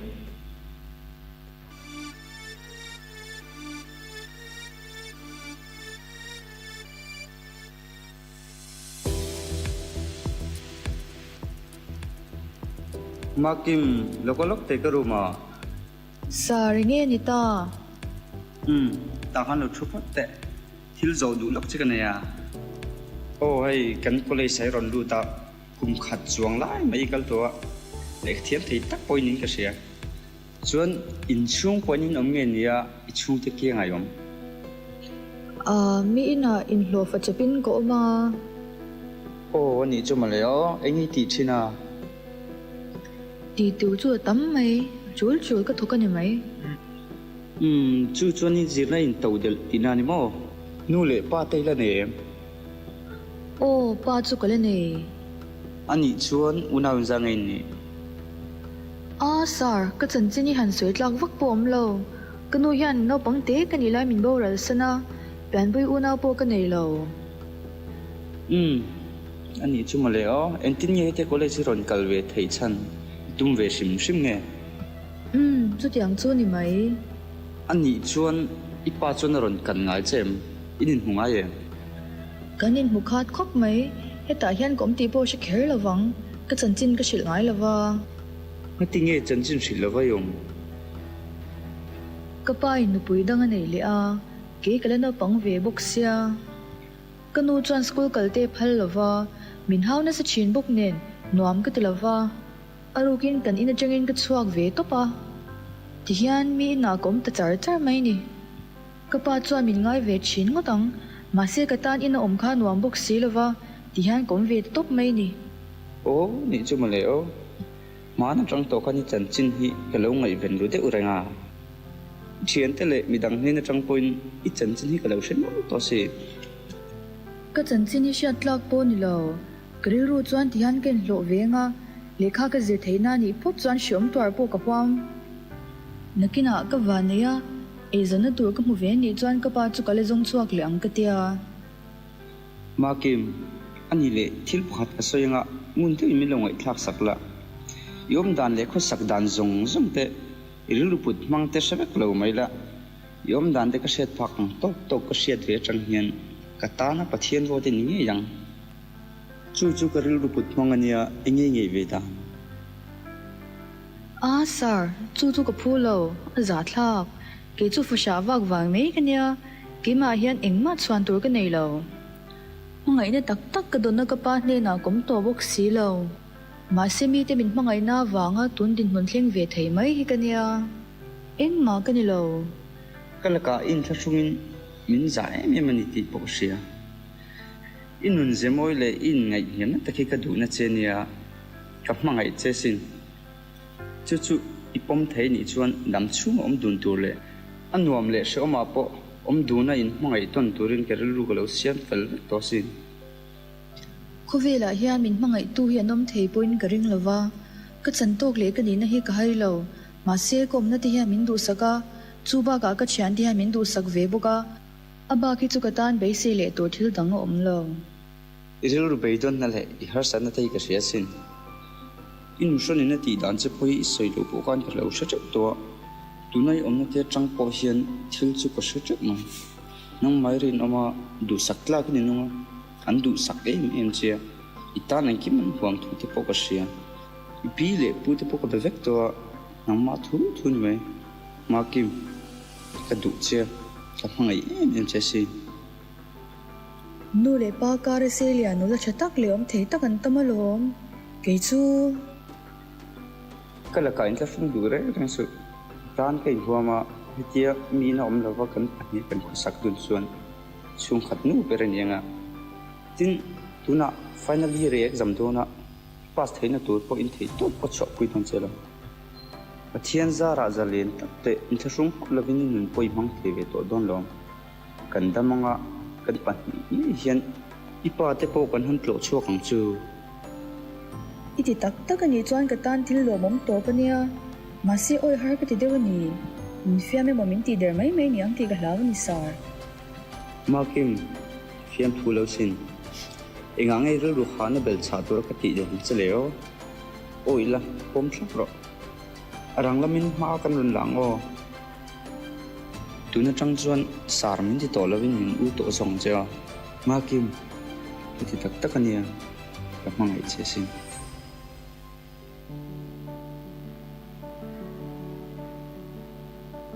kanu mangai tu no pangte kani lai min bo ral sana mangai na onem le zaidang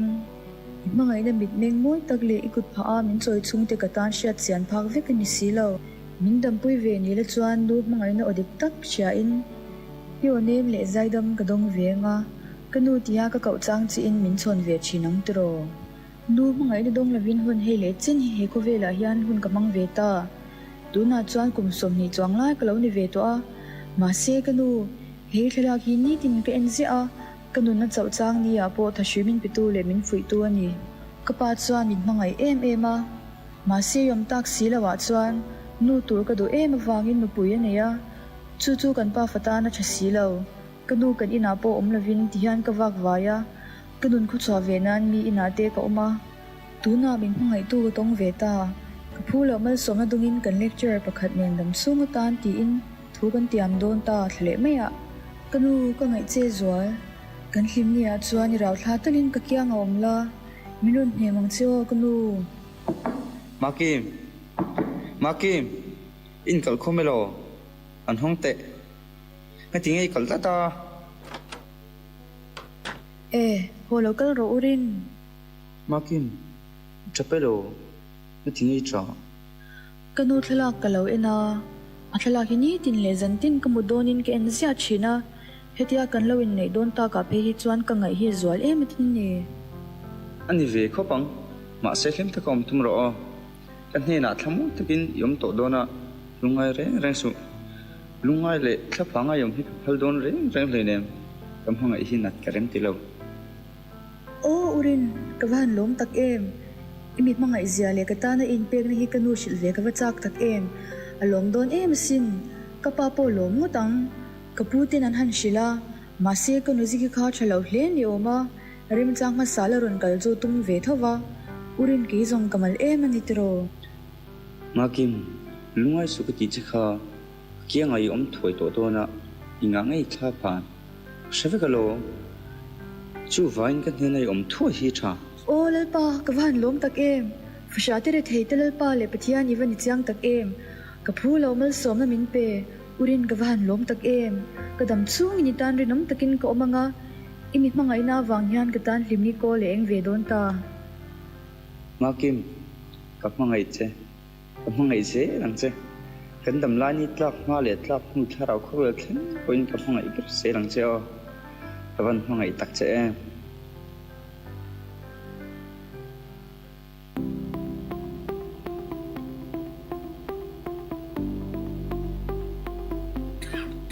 Mate kapa oi kapa chu urin boite kharon phe puite he kapa ron thleng hlol mei kapa idamem nangma chawelo khunge kanui ron shoi ve na nge hei mo boya pu chu khoi mo lo in chi bai la boya haya pu ni chi bai ve ro le mate hi mo I pasal rin chu o ni kapa hi kan fa pa ni hi thlasari lai ni ve to sin boite local te khamo kalo pom chin teng che email te po chu awa thre em ve o mate inu ho ka wanga em ve o mate inu alunga wa han leng tak em ente hei tu pa du om de kan nei ve to sin ladam ni la chu no itu pa hi itu don ve ne no Makim mama khan la te kha hoi hai ri nia ngai na se thiam ve der si lo kapa khoi boite chu kalo pamange kapa thingpui kan lumang o urin nangi du ve do nem ahang han kan lo in ve nge mate rina ei in kho sak mang ka en hian ka valom ta pe o trinai de in lo chang tlung ani ka lom hle mai Makim hi fel em lo nu ni tling khupa en kim hi ngai to ama wang ka khine kapa urin hian min mangai ema kan nu fatan hian ai mang zo ni ber mai abula hian thmang takin ko ma kan hlim thina sin o rina kai hi ka te mom mani ma te tan hian pa ni ka tling thlot lawa mani fanu te ta na om theilo na khopa in chung khur po wong tha theilo mishing kania ma te ka wa vai tir na hian eng ma soi tur le thiam thu chak chu tur ka nei lo ma se nang hian ka fanu hi lo tuam hloma tun din hu nei lo da hi ka thin lung takin ka lo mani pathian ro rel dan kan se thiam phak lo re ngani chuti in thiam lo na tur maum dai ne ti dam ta ka kanin mule thei hi lo mi la kan ta na pathian jam ro ta hian lom ta kan om hi tha e kapa nang chon min mangai ti ka sia keima awangi ni du lo chung chung nu pui nei turin kanor cha kan ti fu ta lo deu ani maya inin chen ai chuan tin nang ma po ron navin kan in ka chwa sana keima po ka in thiam chuang le nem ye ma te soyang khan kanu pui nei le kha ka ti fu ta si lova ka fanu nei chun ka chana tu alo nirang zo ka min kal santa ka tang khan ji ki phei chu ril ru frisel lo na hli ni tlak bo ka tu na po eng emonat na wangin zun le ek thier thei trok tropin om chau mai sia keima ka chuak thei lova ka tho chu ve akang po ama in kong nan azo zel sia tu na po afa pai na lo en kola karon kalsan ve roi mai ni atho ipik thla khop mai Makimi no pangte chu pom ngai thei lo tu chu tlom hawin karing lai nem anun khuwa mang nom ho lawang sapo na le duam na te itsi ne te hian nun hi ti chechin ma se Makim ni ru hi lo pui tling ro e maya hlotling takin neng kim hi ti china tu na po ban college a lecture na thok ve mai theinia papa lo lungai du su lem chang ha sabara kan ne na om turin karon shoyang cheu tim takin kan nam ho donia nie kapa urina soyang khan kan ne nain omanga chungkwa hlim takin kanom donia har sana kan to hi kan ta na hlimna min thlen tu lo ni reng the ni ti kan shidonia Makimi tuar chena le tumru na wangin chungkwa kanin mangai tharanga hun kal to nu te thei hilin halam hun lim om tur thir la thang tu na kan bo rak ton me ki mangai na wangani urina min mangai na wangani e kan chungkwa in mangai chewila mangai na hi kan thupui ber ni kum khwa sela chang Mase kan ina hian min mangai tu kanu thlaki kan ta reng turani.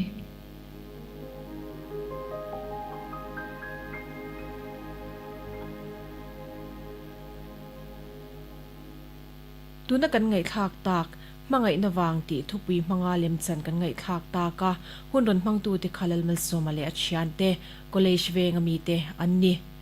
ole chuti zong chutun chum chalai te huang hun kan man hau thei chu aloni le ta siming than sangi kani a Akashvani Aizawl changpuan ani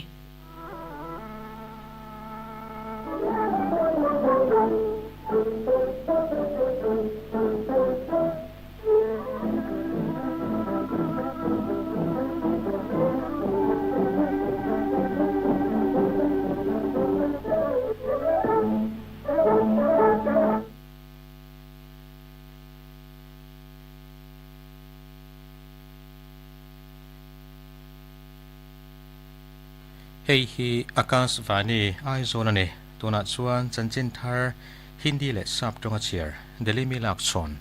ilongai thlang u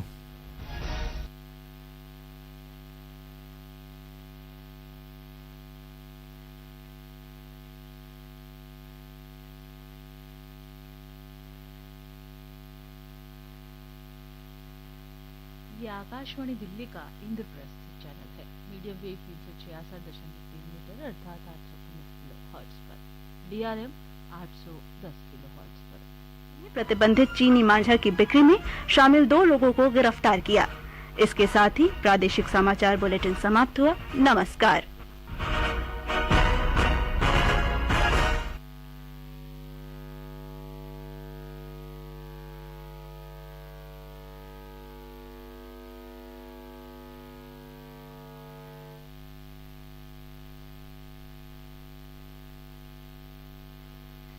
A very good evening to all our listeners. This metre अर्थात 819 kilohertz पर, DRM 810 kilohertz पर। Studio की घड़ी में वक्त हुआ है 8 बजकर ये लीजिए पूरे हुए 17 सेकंड। आइए अब सुनते हैं कार्यक्रम गुलदस्ता, जिसके अंतर्गत आज लुत्फानंदोज होते हैं चंद खूबसूरत सी गजलों से। कलाकार है मोहम्मद निजाम।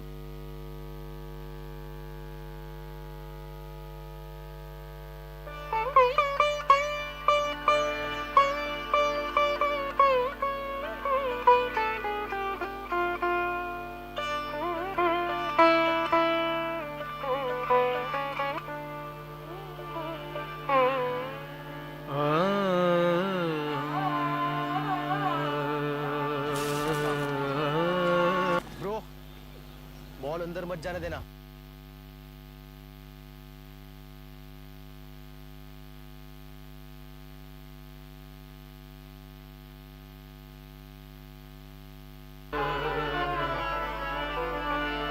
यार था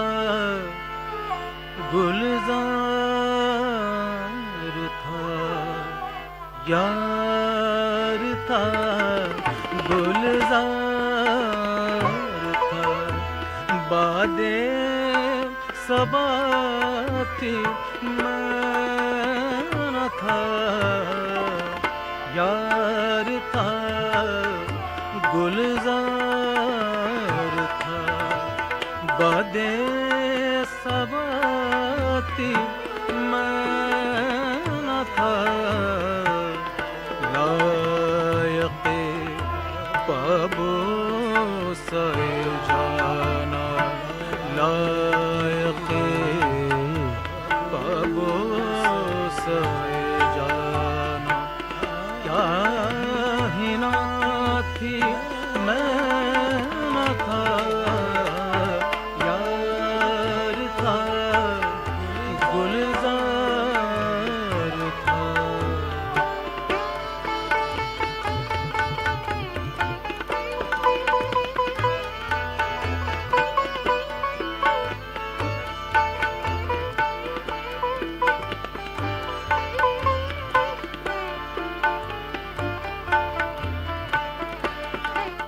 मिनट पर सदन की कार्यवाही अपराह्न 2 बजे तक के लिए स्थगित कर दी। प्रश्नकाल के दौरान हंगामे के बीच ही केंद्रीय श्रम और रोजगार मंत्री मनसुख मांडविया ने कुछ पूरक प्रश्नों के जवाब दिए। सपा की सांसद रुचि वीरा के पूरक प्रश्न के उत्तर में उन्होंने कहा कि प्रधानमंत्री नरेंद्र मोदी के नेतृत्व वाली सरकार में 10 वर्ष के दौरान 17 करोड़ से अधिक युवाओं को नौकरियां तथा रोजगार मिले। वहीं विकसित भारत रोजगार योजना के अंतर्गत 5 साल में 4 करोड़ से अधिक रोजगार निर्माण की योजना है। मंत्री ने कहा कि आने वाले कुछ वर्षों में 4 करोड़ रोजगार का सृजन किया जाएगा। रुचि वीरा ने सवाल किया था कि क्या सरकार की स्थायी रोजगार के अवसर बढ़ाने के लिए कोई विशेष योजना है। इसके उत्तर में श्री मांडविया ने कहा कि पिछले 10 वर्ष में प्रधानमंत्री मोदी के नेतृत्व में युवाओं के लिए रोजगार का निर्माण हुआ है। पिछले 16 महीना में ही 11 लाख से अधिक युवाओं को रोजगार मेला के माध्यम से रोजगार उपलब्ध कराया गया। उन्होंने सदन को बताया कि कांग्रेस के नेतृत्व वाली संप्रभुत्व सरकार के 10 साल के कार्यकाल में केवल 3 करोड़ रोजगार का निर्माण हुआ था, लेकिन रिजर्व बैंक के आकलन के अनुसार प्रधानमंत्री मोदी के नेतृत्व वाली सरकार में पिछले 10 साल में 17 करोड़ से अधिक युवाओं को नौकरियां और रोजगार प्राप्त हुए। उनके अनुसार प्रधानमंत्री मोदी ने आने वाले 5 सालों में रोजगार सृजन के लिए कई कार्य योजनाएं बनाई हैं। श्री मांडविया ने कहा कि आने वाले 5 साल में 4 करोड़ से अधिक रोजगार का निर्माण करने के लिए 2 लाख करोड़ रुपए की विकसित भारत रोजगार योजना की घोषणा की गई है। मंत्री के अनुसार युवाओं को स्थायी रोजगार मिले, उसके लिए मोदी सरकार ने बड़े पैमाने पर प्रयास किया है। मंत्री ने कहा कि मुझे ये बताते हुए खुशी हो रही है कि देश के कृषि क्षेत्र में रोजगार निर्माण 19% हो गया है, जो पूर्व की कांग्रेस सरकार में नकारात्मक स्थिति में था। मोदी सरकार में विनिर्माण क्षेत्र में 15% रोजगार निर्माण हुआ है तथा सेवा क्षेत्र में 36% रोजगार निर्माण हो रहा है। उन्होंने कहा कि भारत में बेरोजगारी दर 3.2% है, जो विकसित देशों के बराबर या उनसे कम है। लोकसभा की कार्यवाही एक बार के स्थगन के बाद दोपहर 2 बजे फिर से आरंभ होने पर स्थिति ज्यों की त्यों बनी रही। हंगामे के बीच ही आवश्यक कागजात सदन के पटल पर रखे गए और सदन ने सीमा शुल्क टैरिफ अधिनियम 1975 की दूसरी अनुसूची में संशोधन से संबंधित संवैधानिक संकल्प को स्वीकृति दे दी।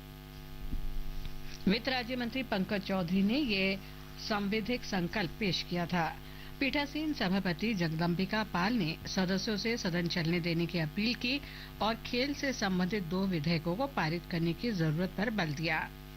विधायी कार्यों की सूची में राष्ट्रीय खेल शासन विधेयक 2025 और राष्ट्रीय डोपिंग रोधी संशोधन विधेयक 2025 सूचीबद्ध थे। पीठासीन सभापति ने कहा कि आज 2 महत्वपूर्ण विधेयक हैं। सरकार 2036 की ओलंपिक की मेजबानी के लिए बोली लगाने जा रही है। देश के खेल और खिलाड़ियों के लिए इससे कुछ महत्वपूर्ण विधेयक नहीं हो सकते। संसदीय कार्य मंत्री किरेन रिजिजू ने कहा कि आज बहुत ही महत्वपूर्ण विधेयक है। हम विपक्ष की मांग पर इन 2 विधेयकों को चर्चा के लिए लाए हैं, लेकिन विपक्ष खेल और खिलाड़ियों के लिए महत्वपूर्ण विधेयकों पर चर्चा करने के बजाय हंगामा कर रहा है। उन्होंने आरोप लगाया कि विपक्ष की यह हरकत युवाओं के खिलाफ है। श्री रिजिजू ने कहा कि विपक्ष को सदन चलने देना चाहिए। खेल मंत्री विधेयक पर चर्चा के लिए तैयार हैं। खेल मंत्री मनसुख मांडविया ने कहा कि खेल शासन विधेयक काफी समय से लंबित है। न्यायालय ने भी कहा है कि खेल में सुशासन के लिए एक अच्छा कानून बनाया जाए। सदस्यों से आग्रह है कि इस पर चर्चा करें।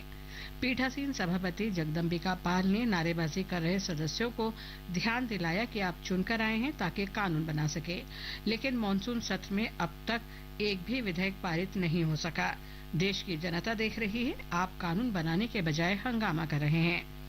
हंगामा नहीं थमने पर पाल ने सदन की कार्यवाही 2:15 पर कल सुबह 11 बजे तक के लिए स्थगित कर दी।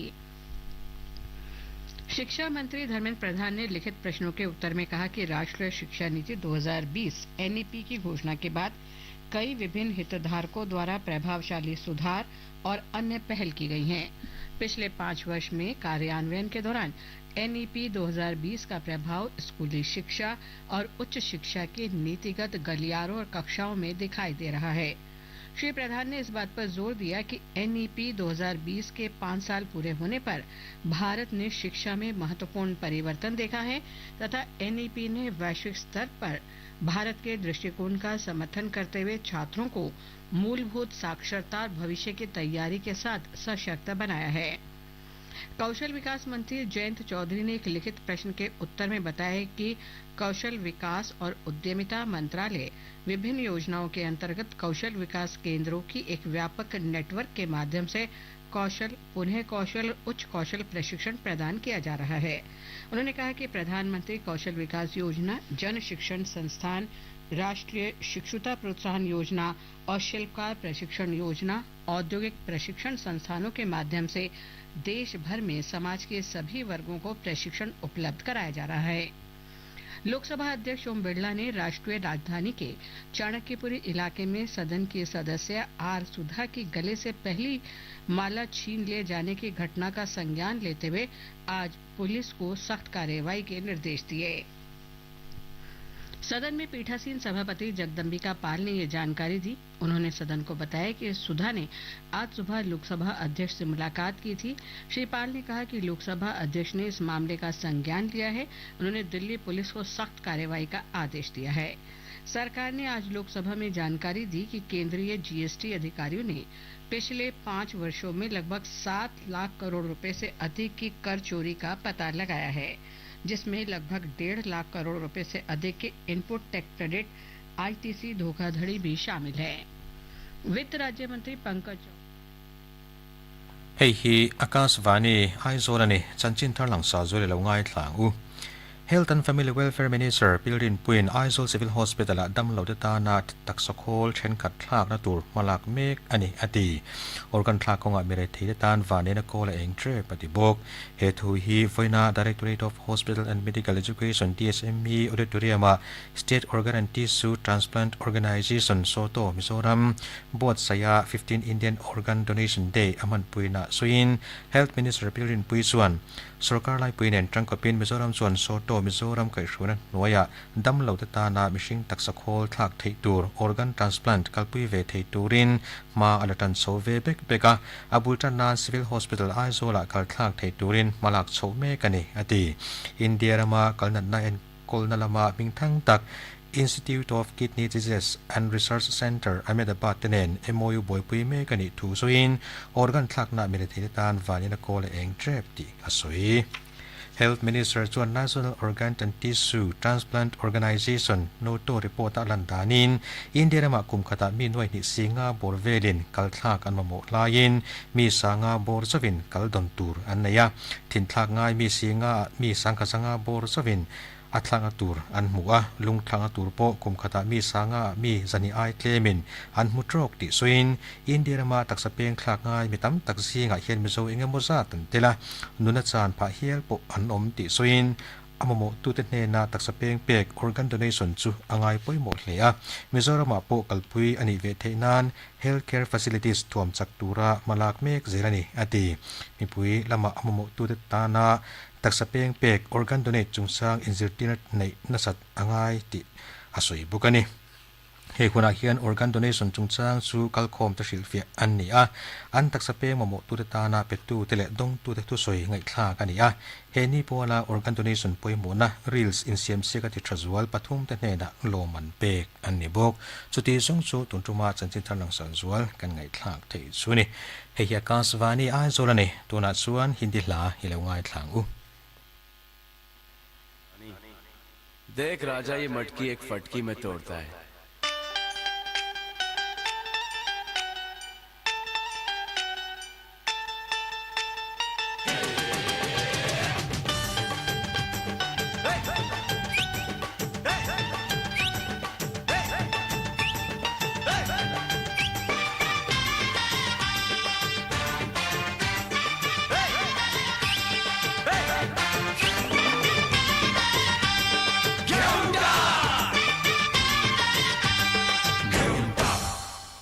चांदी की डाल पर सोने का मोर सोने का मोर टाक टाक टाक कर नीचे का चोर चांदी की डाल पर सोने का मोर सोने का मोर टाक टाक टाक कर नीचे का चोर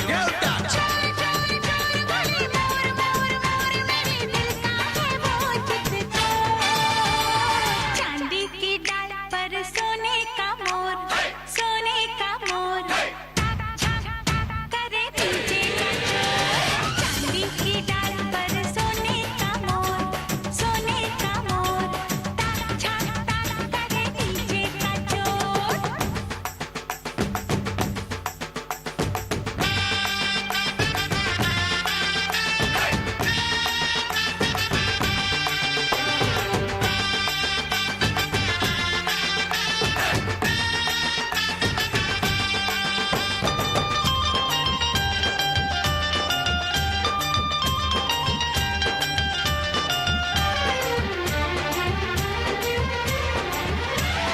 मौसम बड़ा बेईमान है,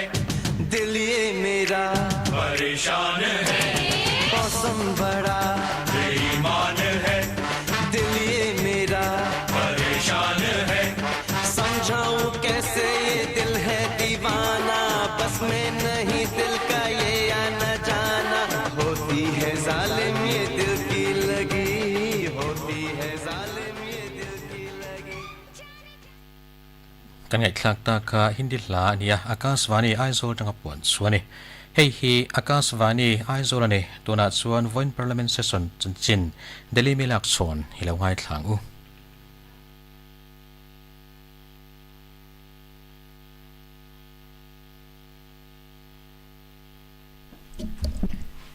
This is Akashvani, a review of today's parliament proceedings read by Kiran Jha. Writer is Kumar Rakesh of PTI. The Lok Sabha was adjourned today due to noisy protest by opposition parties demanding a discussion on the special intensive revision SIR of electoral rules in Bihar. Due to persistent protest by the opposition, the first day of the third week of Parliament's monsoon session was a washout, like of the most of the days. It has been since the session began on 21st July, except for a two-day discussion over Operation Sindoor. Speaker Om Birla reminded the opposition members that since the monsoon session began, not even a single bill has been passed by the House due to repeated disruptions.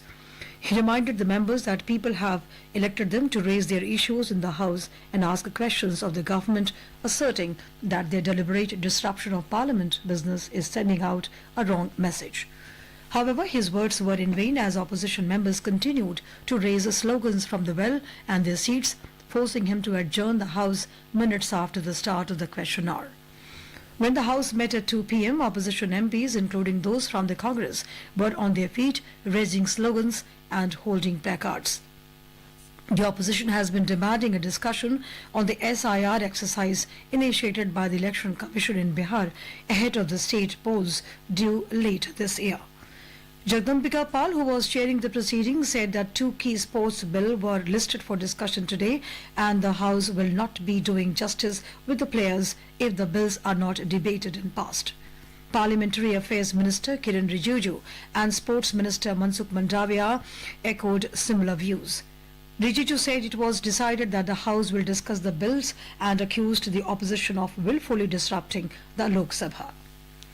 In an apparent reference to Congress MP R. Sudha's gold chain being snatched in Delhi, Pal also told members that Speaker Om Birla has directed police to take strong action. Amid continued din, Minister of State for Finance Pankaj Chaudhary moved a statutory resolution on customs duty, which was passed by a voice vote.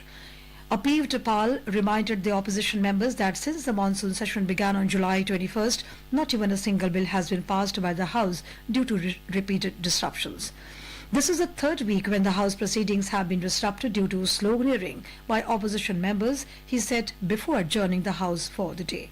Earlier in the day, Birla said he has been trying every day to run the House smoothly, but protesting members are systematically disrupting proceedings of the House. Birla said members were elected by lakhs of people to represent their hopes and aspirations and raise their issues, but they are not interested in allowing the House to function smoothly. He said they were lowering the dignity of the House by systematically obstructing the proceedings and by carrying placards in violation of rules. Birla said if the members have any issue, they should come to him for discussion, but should allow question hour to function smoothly, as many important issues are raising during the time and the government replies to them. He assured them that he will give each of them enough time to raise their issues like he did in the past, but they should allow the House to run.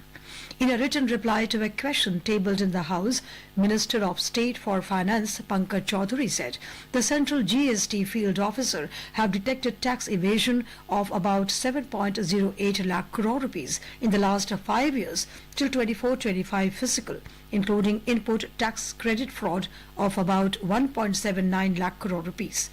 In 24-25 fiscal alone, over 2.23 lakh crore rupees of goods and services tax GST evasion were detected by CGST field officers, according to the data shared by the minister. Of the 30,056 cases of GST evasion detected in FY's 25, more than half pertained to ITC fraud, where the evasion was to be tuned of 58,772 crore rupees.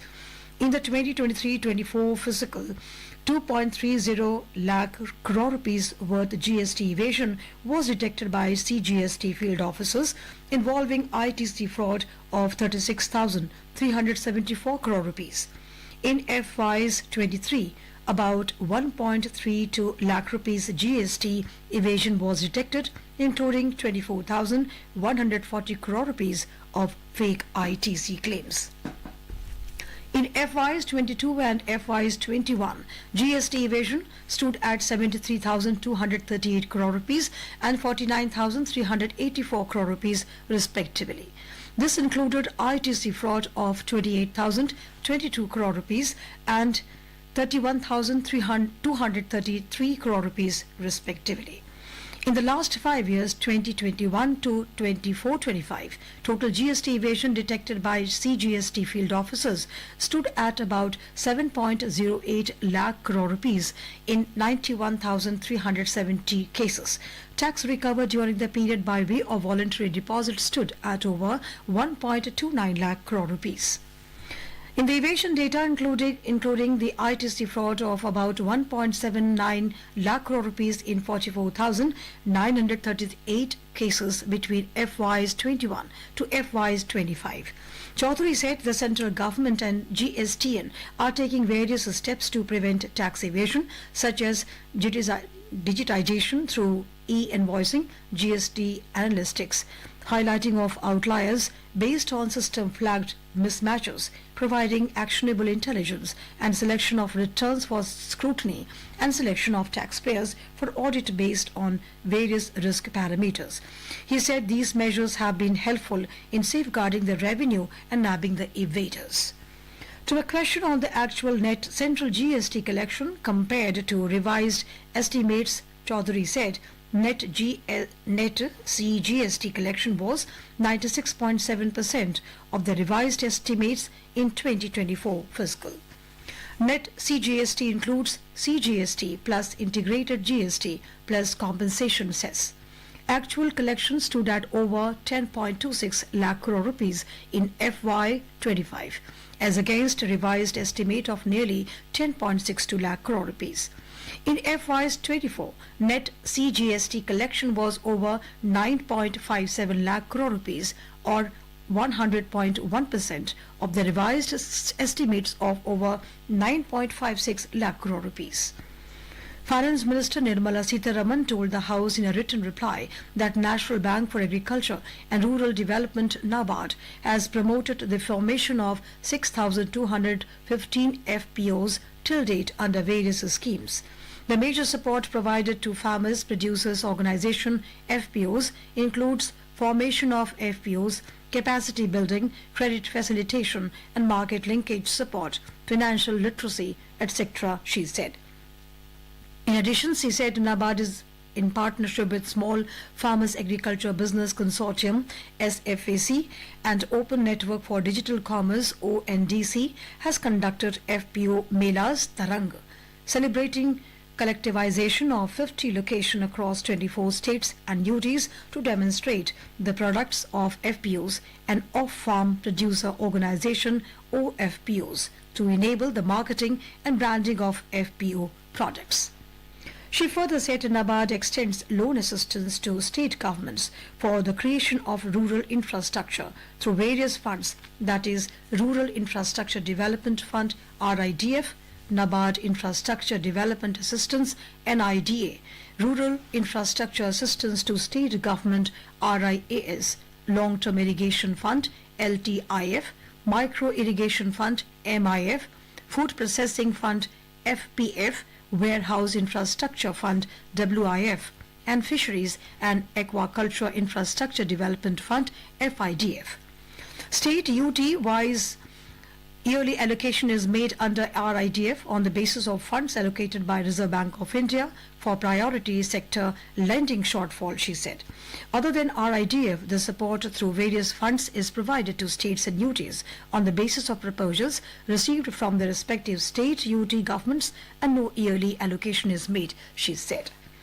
The reduction in the priority sector lending PSL shortfall fund in the financial year 24-25 resulted in a consequent reduction in RIDF fund allocation to the states and UTs, she said.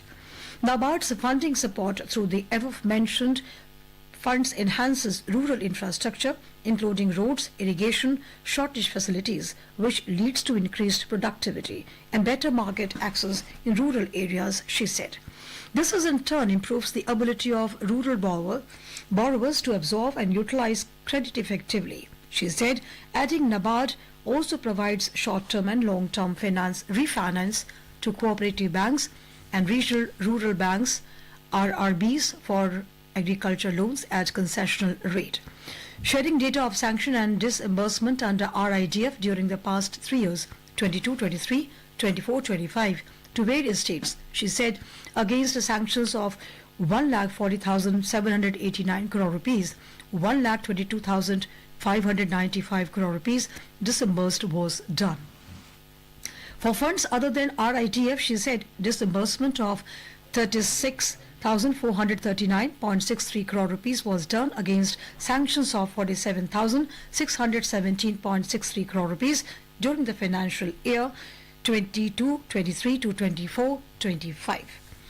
Minister of State for Finance Pankaj Chaudhary informed the Lok Sabha that government is committed to deepening financial inclusion and ensuring that access to basic banking services leads to meaningful participation in the formal financial system, including access to credit. The launch of the Pradhan Mantri Jan Dhan Yojana (PMJDY) in August 2024 marked a significant step in banking the unbanked by facilitating the opening of basic saving bank accounts with associated features such as the RuPay debit cards and an inbuilt overdraft facility, he said. As of date, over 55.90 crore accounts have been opened under the PYGDY, that is a Pradhan Mantri Jan Dhan Yojana, and he said in the written reply. As part of the saturation drive, banks across the country are engaged in a nationwide campaign for deepening financial inclusion schemes and the re-KYC in bank accounts of the beneficiary. The 3-month drive, which started on July 1, would end on September 30th, 25. As part of the campaign, banks are holding camps at Gram Panchayat level in their endeavour to provide these services at the doorstep for re-verification of KYC of existing Pradhan Mantri Jan Dhan Yojana accounts and other bank accounts, opening of Pradhan Mantri Jan Dhan Yojana accounts for unbanked adults, and enrollment under Social Security scheme, that is the Pradhan Mantri Jeevan Jyoti Bima Yojana and Pradhan Mantri Suraksha Bima Yojana and Atal Pension Yojana.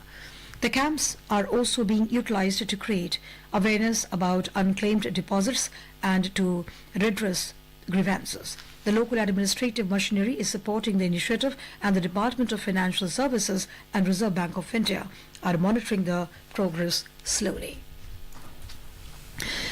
Given the magnitude of the coverage to be achieved over the insuring banks have been permitted to use the services of business correspondents in the re-KYC process.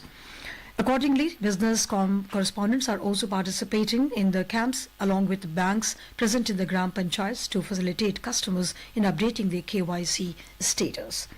During the first month of the nationwide campaign, 1.05 lakh campaign have been conducted so far in many GPS covering over 1/3 of total GPS in the country, with over 6 lakh PMGDY accounts opened, 7 lakh plus enrollments under PYJJBY, approximately 12 lakh enrollment under PMSBY, and 3 lakh enrollments under APY. Replying to another question, Chaudhary said the implementation of direct benefit tax and other governance reforms has led to the removal of duplicate and fake beneficiaries and the plugging of leakages. In the Rajya Sabha, when the House met at 11 a.m., the members paid the tribute to former Jharkhand Chief Minister and the founder of Jharkhand Mukti Morcha sitting MP Shibu Soren. Rajya Sabha Deputy Chairman Harivansh said Shibu Soren was a senior and distinguished tribal leader who played a prominent role in the movement for their rights and upliftment of tribal communities. Harivansh said throughout his life he worked for the rights and welfare of the underprivileged. The Deputy Chairman said Shibu Soren was elected to Lok Sabha 8 times and served as the Chief Minister of Jharkhand for 3 terms. He said Shibu Soren played an important role in the movement for the formation of Jharkhand state. Later, the House observed silence for a while as a mark of respect to the departed leader before being adjourned for the day. That's all in the Parliament Review.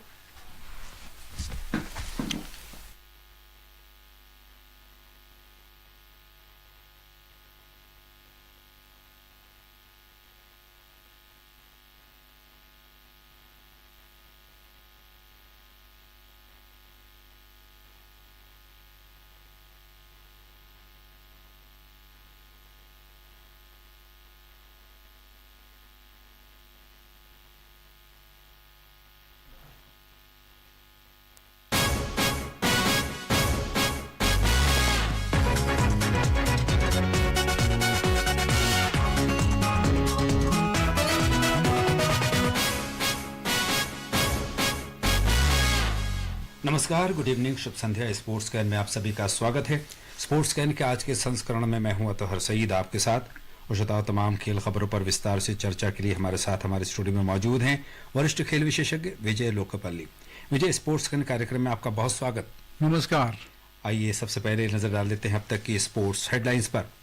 Bharat ने एंडरसन तेंदुलकर ट्रॉफी का 5वां और अंतिम cricket test match 6 रन से जीतकर श्रृंखला 2-2 से बराबर की। डूरंड कप फुटबॉल टूर्नामेंट में रियल कश्मीर एफसी ने तरु एफसी को 2-1 से हराया। भारत के अब्दुल्ला अबू बकर ने कोसानोव मेमोरियल एथलेटिक्स मीट में पुरुषों के ट्रिपल जंप का खिताब जीता और भारत की वेदिका भंसाली ने America kids world golf championship जीती।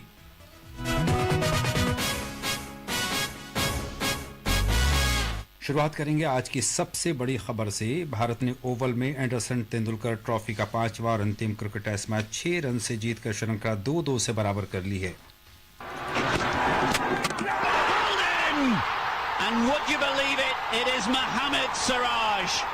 the lion-hearted Siraj, who has led this attack throughout. He finishes the game. It is a famous win for India. This series is tied 2 apiece.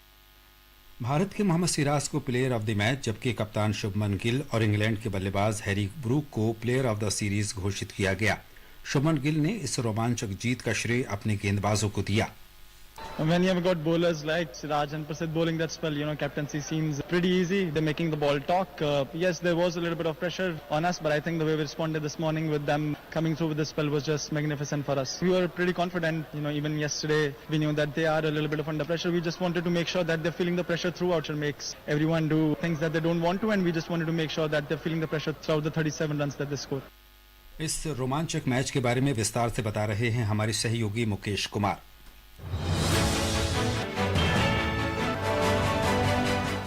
Match के 5वें दिन आज मेजबान इंग्लैंड की पूरी टीम दूसरी पारी में 6 विकेट पर 339 रन से आगे खेलते हुए 367 रन बनाकर आउट हो गई। इंग्लैंड की ओर से दूसरी पारी में हैरी ब्रूक ने सर्वाधिक 111 रन बनाए। जो रूट ने 105 रन की पारी खेली। भारत की दूसरी पारी में मोहम्मद सिराज सबसे सफल गेंदबाज रहे। उन्होंने 5 विकेट लिए जबकि प्रसिद्ध कृष्णा ने 4 विकेट हासिल किए। टॉस हारकर बल्लेबाजी करते हुए भारतीय टीम पहली पारी में केवल 224 रन ही बना सकी थी। करुण नायर ने 57 रन बनाए। इंग्लैंड के लिए गस एटकिंसन ने सर्वाधिक 5 विकेट लिए। जवाब में इंग्लैंड ने पहली पारी में 247 रन बनाते हुए 23 रन की मामूली बढ़त हासिल की। इंग्लैंड की ओर से जैक क्राउली ने सर्वाधिक 64 रन बनाए जबकि हैरी ब्रूक ने 53 रन का योगदान दिया। भारत की तरफ से मोहम्मद सिराज और प्रसिद्ध कृष्णा ने 4-4 विकेट लिए। दूसरी पारी में एक समय भारत 70 के स्कोर तक अपने 2 महत्वपूर्ण विकेट गंवा चुका था। इसके बाद यशस्वी जायसवाल ने आकाशदीप के साथ तीसरे विकेट के लिए 107 रन की साझेदारी करते हुए टीम को संभाला। जायसवाल ने 118 रन बनाए जबकि आकाशदीप ने 66 रन की पारी खेली। इनके अलावा रजविंद्र जडेजा और वाशिंगटन सुंदर 53 रन बनाने में सफल रहे। इंग्लैंड को जीत के लिए 374 रन का लक्ष्य मिला। जवाब में इंग्लैंड के बल्लेबाज जो रूट ने हैरी ब्रुक के साथ 195 रन जोड़कर टीम को जीत के करीब ला दिया। मैच के अंतिम दिन इंग्लैंड को जीत के लिए केवल 35 रन की दरकार थी, लेकिन 347 के स्कोर पर जेमी स्मिथ के आउट होने के बाद भारत ने मैच में वापसी करते हुए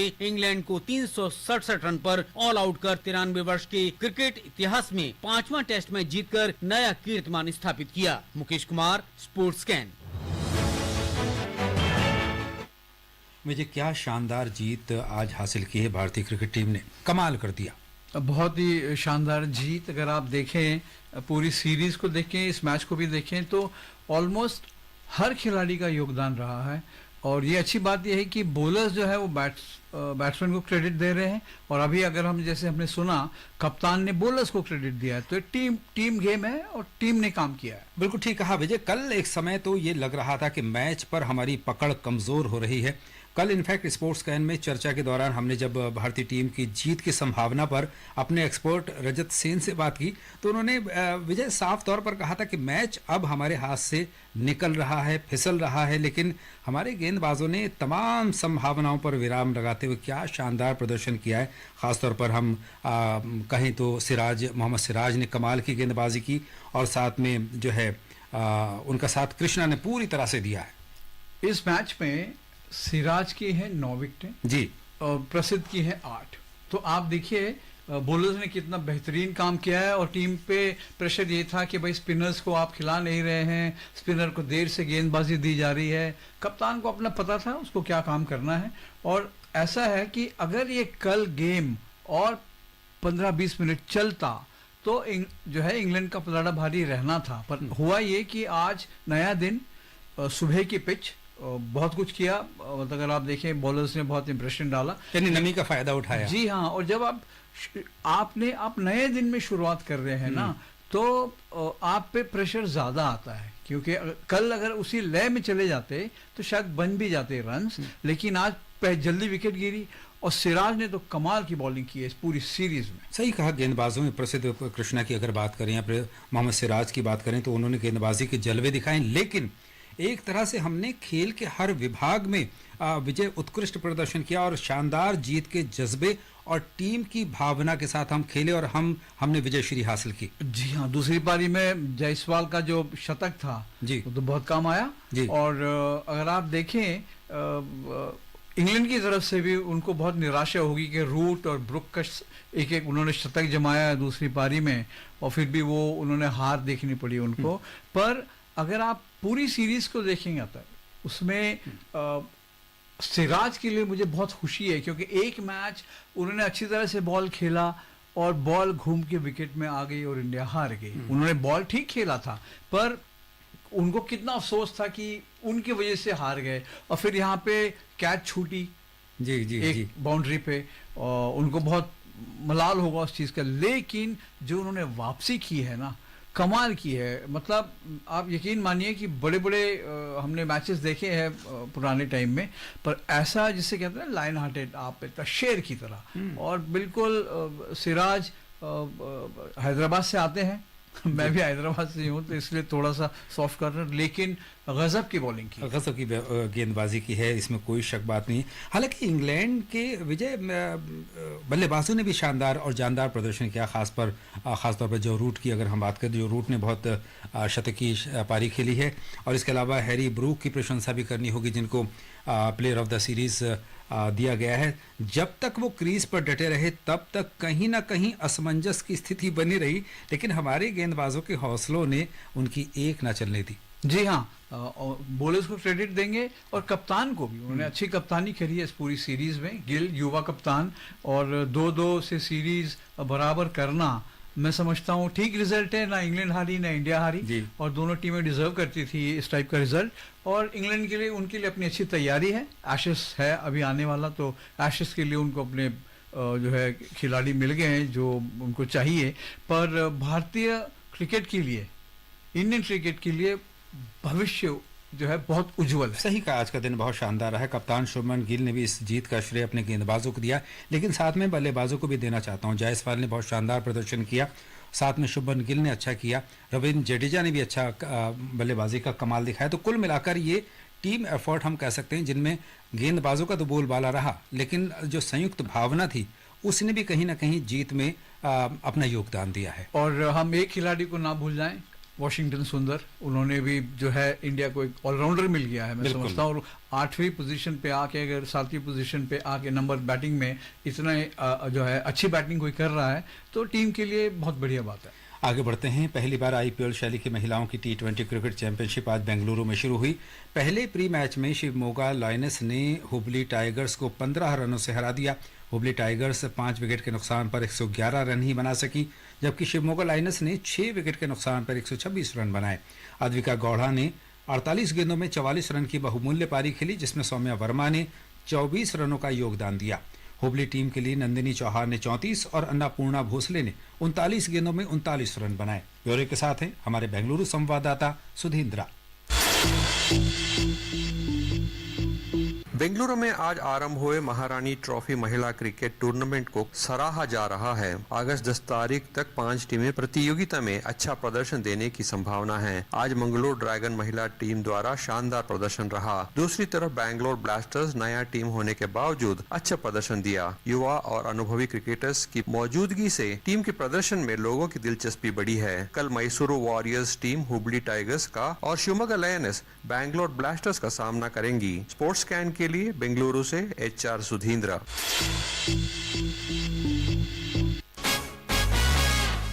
और अब बात फुटबॉल की। 134वें डूरंड कप फुटबॉल टूर्नामेंट में आज रियल कश्मीर FC ने तरु FC को 2-1 से हरा दिया है। मणिपुर के खुमन लंपक मुख्य स्टेडियम में खेले गए इस मैच में कश्मीर के लिए तारिक ने मैच के 23वें मिनट में गोल कर बढ़त हासिल की। इसके बाद तरु FC के आफरीदी ने 27वें मिनट में गोल कर अपनी टीम को बराबरी पर ला दिया। मैच के 64वें मिनट में रियल कश्मीर FC के रोहन सिंह ने गोल कर अपनी टीम को जीत दिलाई। विजय डूरंड कप बेहद पुराना टूर्नामेंट है और प्रतिष्ठित फुटबॉल टूर्नामेंट में से एक माना जाता है। भारत में फुटबॉल के विकास में इसका रोल क्या समझते हैं आप? बहुत बड़ा रोल। अगर आप देखें डूरंड फुटबॉल उसी टाइम पे DCM फुटबॉल हुआ करता था और डूरंड में खासियत ये थी और कि बंगाल की जो बड़ी टीमें थी तीनों दिग्गज टीमें वो आके खेला करती थी और अम्बेडकर स्टेडियम में हुआ करता था, हमें याद है, और स्टेडियम भरा रहता था। और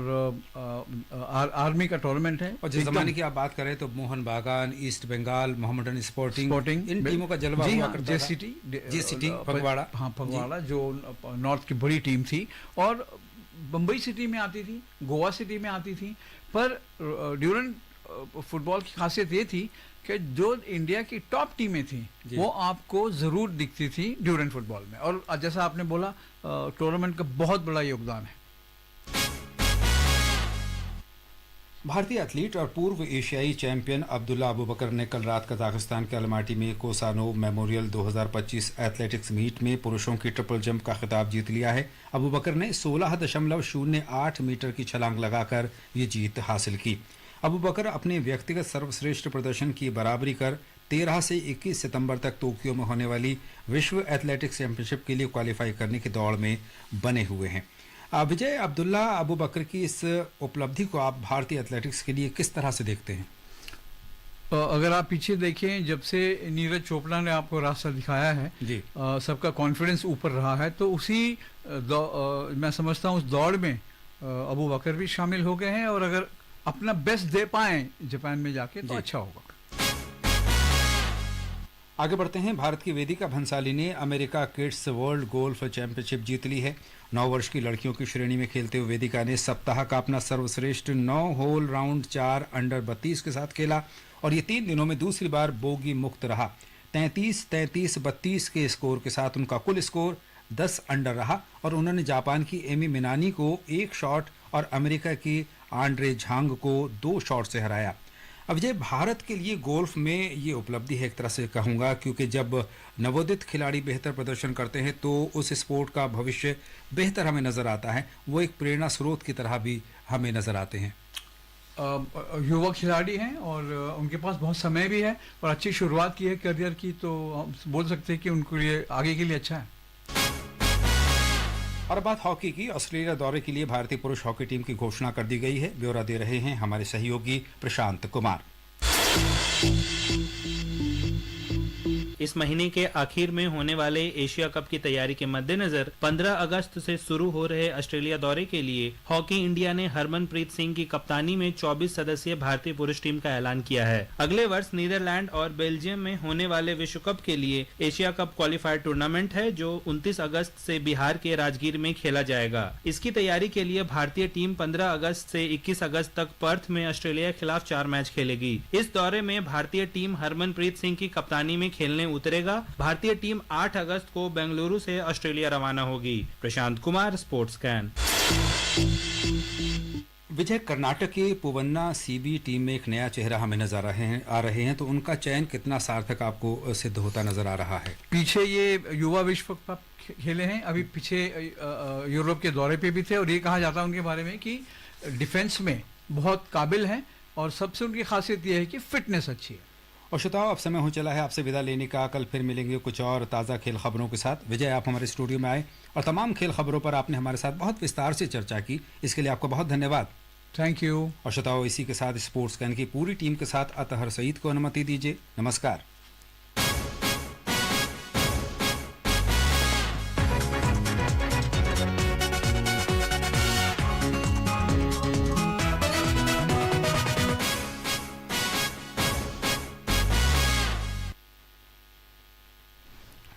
नमस्कार। आकाशवाणी से समाचार संध्या के साथ मैं लवली निगम।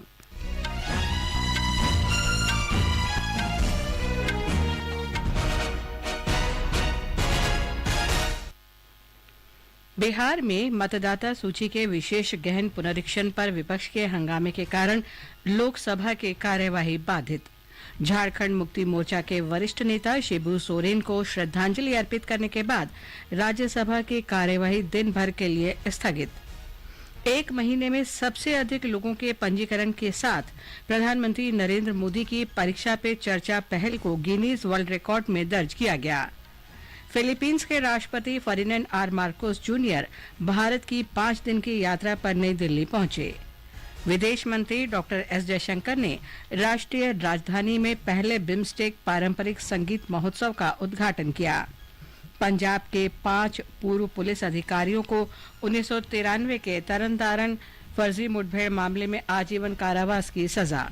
और ओवल में भारत ने रोमांचक क्रिकेट टेस्ट मैच में इंग्लैंड को 6 रन से हराया। तेंदुलकर एंडरसन ट्रॉफी की 5 मैचों की श्रृंखला 2-2 से बराबर रही। और अब समाचार विस्तार से।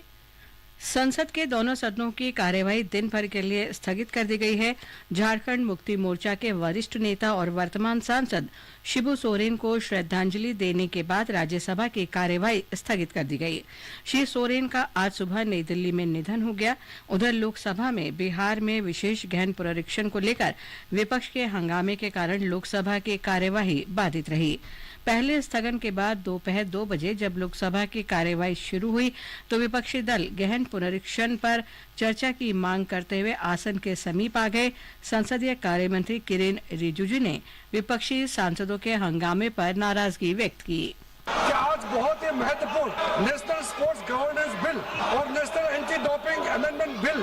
चर्चा करके पारित करने के लिए समय तय किया, और हमने भी अपोजिशन के मांग पर ये 2 महत्वपूर्ण बिल को 2 दिन चर्चा करने के लिए सबने माना था। इसके बावजूद आज पूरा देश में खेल और खिलाड़ियों के लिए इतना महत्वपूर्ण बिल लेकर के जब सरकार यहाँ आए हैं तो भी ये विपक्ष के सारे मेंबर्स इस तरह से हंगामा करके बिल पर चर्चा होने से रोक लगा रहे, ये ठीक नहीं है। पीठासीन अधिकारी ने सदन को यह भी बताया कि अध्यक्ष ओम बिरला ने कांग्रेस सांसद आर सुधा के साथ हुई चेन स्नैचिंग की घटना का संज्ञान लिया है। उन्होंने कहा कि दिल्ली पुलिस को दोषियों के खिलाफ सख्त कार्रवाई करने के निर्देश दिए गए हैं। हंगामा जारी रहने पर सभापति ने सदन की कार्यवाही दिन भर के लिए स्थगित कर दी। उधर राज्यसभा में सुबह 11 बजे सदन की कार्यवाही शुरू होने पर सदस्यों ने झारखंड के पूर्व मुख्यमंत्री और झारखंड मुक्ति मोर्चा के संस्थापक और वर्तमान सांसद शिबू सोरेन को श्रद्धांजलि दी। श्री हरिवंश ने कहा कि शिबू सोरेन ने जनजातीय समुदायों के अधिकार और उत्थान के आंदोलन में प्रमुख भूमिका निभाई। मुझे गहरे दुख के साथ यह सूचित करना है कि आज 4 अगस्त 2025 को इस सदन के मौजूदा सदस्य श्री शिबू सोरेन जी का निधन हो गया। झारखंड राज्य की स्थापना के आंदोलन में उनकी महत्वपूर्ण भूमिका रही। वे इस नवगठित राज्य के सबसे सम्मानित नेताओं में से एक बने। उन्होंने आजीवन वंचितों के अधिकारों और कल्याण के लिए समर्पित भाव से काम किया। उनके निधन से देश ने एक अनुभवी सांसद, आदिवासी अधिकारों के प्रबल पैरोकार और एक अत्यंत सम्मानित जनप्रतिनिधि को खो दिया है।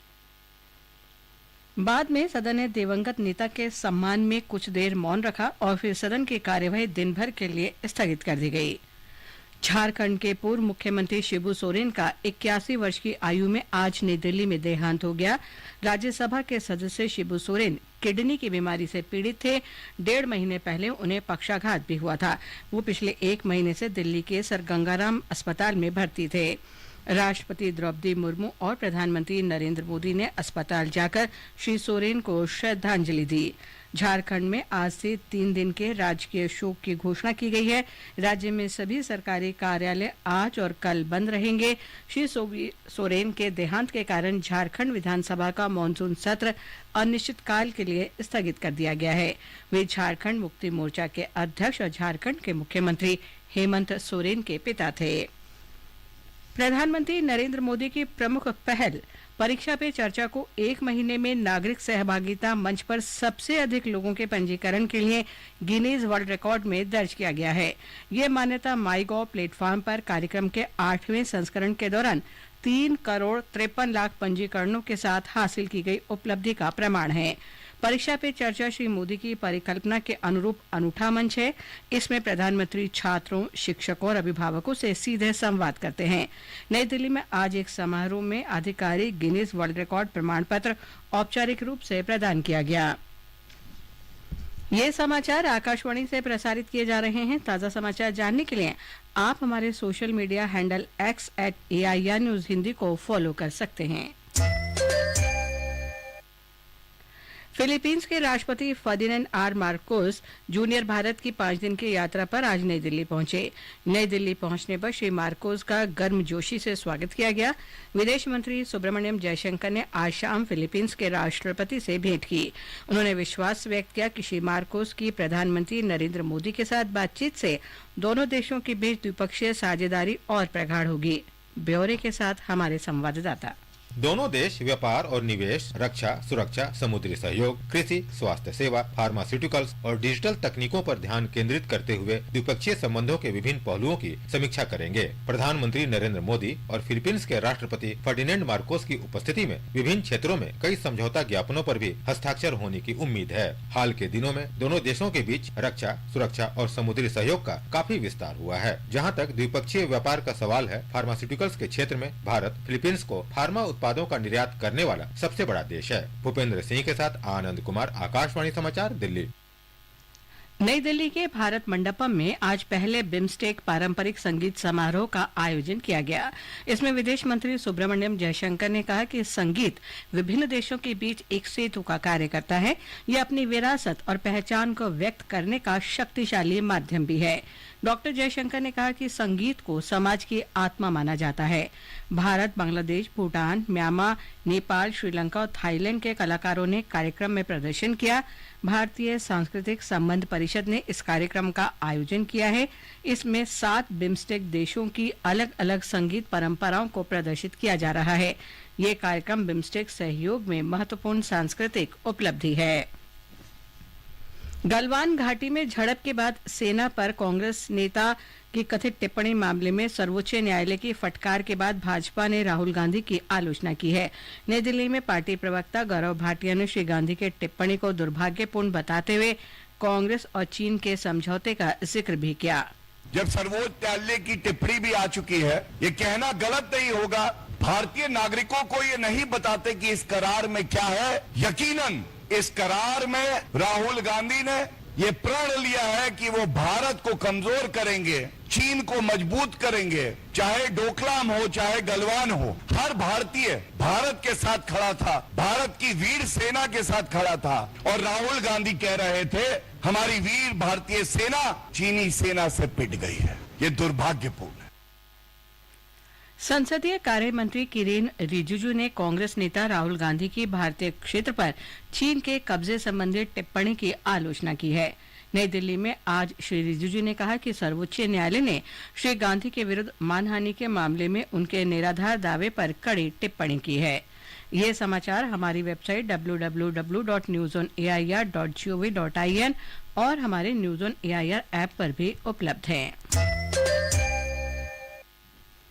पंजाब के मोहाली में केंद्रीय अन्वेषण ब्यूरो सीबीआई की विशेष अदालत ने पंजाब पुलिस के 5 सेवानिवृत्त अधिकारियों को आजीवन कारावास की सजा सुनाई है। ये मामला 1993 में तरनतारन में 7 युवाओं की फर्जी मुठभेड़ से जुड़ा है। ये मामला 30 जून 1999 को सीबीआई ने दर्ज किया था। 5 अन्य आरोपी पुलिसकर्मियों की मौत हो गई है। आजीवन कारावास की सजा पाने वालों में बठिंडा के पूर्व वरिष्ठ पुलिस अधीक्षक, पूर्व पुलिस उपाधीक्षक, पूर्व निरीक्षक और 2 पूर्व सहायक उप निरीक्षक शामिल हैं। उन्हें आपराधिक साजिश, हत्या, सबूत नष्ट करने और जालसाजी के लिए कठोर कारावास 3,50,000 रुपए का जुर्माना लगाया गया है। ये जुर्माना मुआवजे के रूप में मृतक के परिवार को दिया जाएगा। भारत ने ओवल में एंडरसन तेंदुलकर ट्रॉफी का 5वां और अंतिम क्रिकेट टेस्ट मैच 6 रन से जीतकर श्रृंखला 2-2 से बराबर कर ली है। And would you believe it? It is Mohamed Siraj, the lion-hearted Siraj, who has led this attack throughout. He finishes the game. It is a famous win for India. This series is tied 2 apiece. भारत के मोहम्मद सिराज को player of the match, जबकि कप्तान शुभमन गिल और इंग्लैंड के बल्लेबाज Harry Brook को player of the series घोषित किया गया। शुभमन गिल ने इस रोमांचक जीत का श्रेय अपने गेंदबाजों को दिया। When you have got bowlers like Siraj and Prasid bowling that spell, captaincy seems pretty easy. They're making the ball talk. Yes, there was a little bit of pressure on us, but I think the way we responded this morning with them coming through with the spell was just magnificent for us. We were pretty confident. Even yesterday we knew that they are a little bit of under pressure. We just wanted to make sure that they're feeling the pressure throughout. It makes everyone do things that they don't want to, and we just wanted to make sure that they're feeling the pressure throughout the 37 runs that they scored.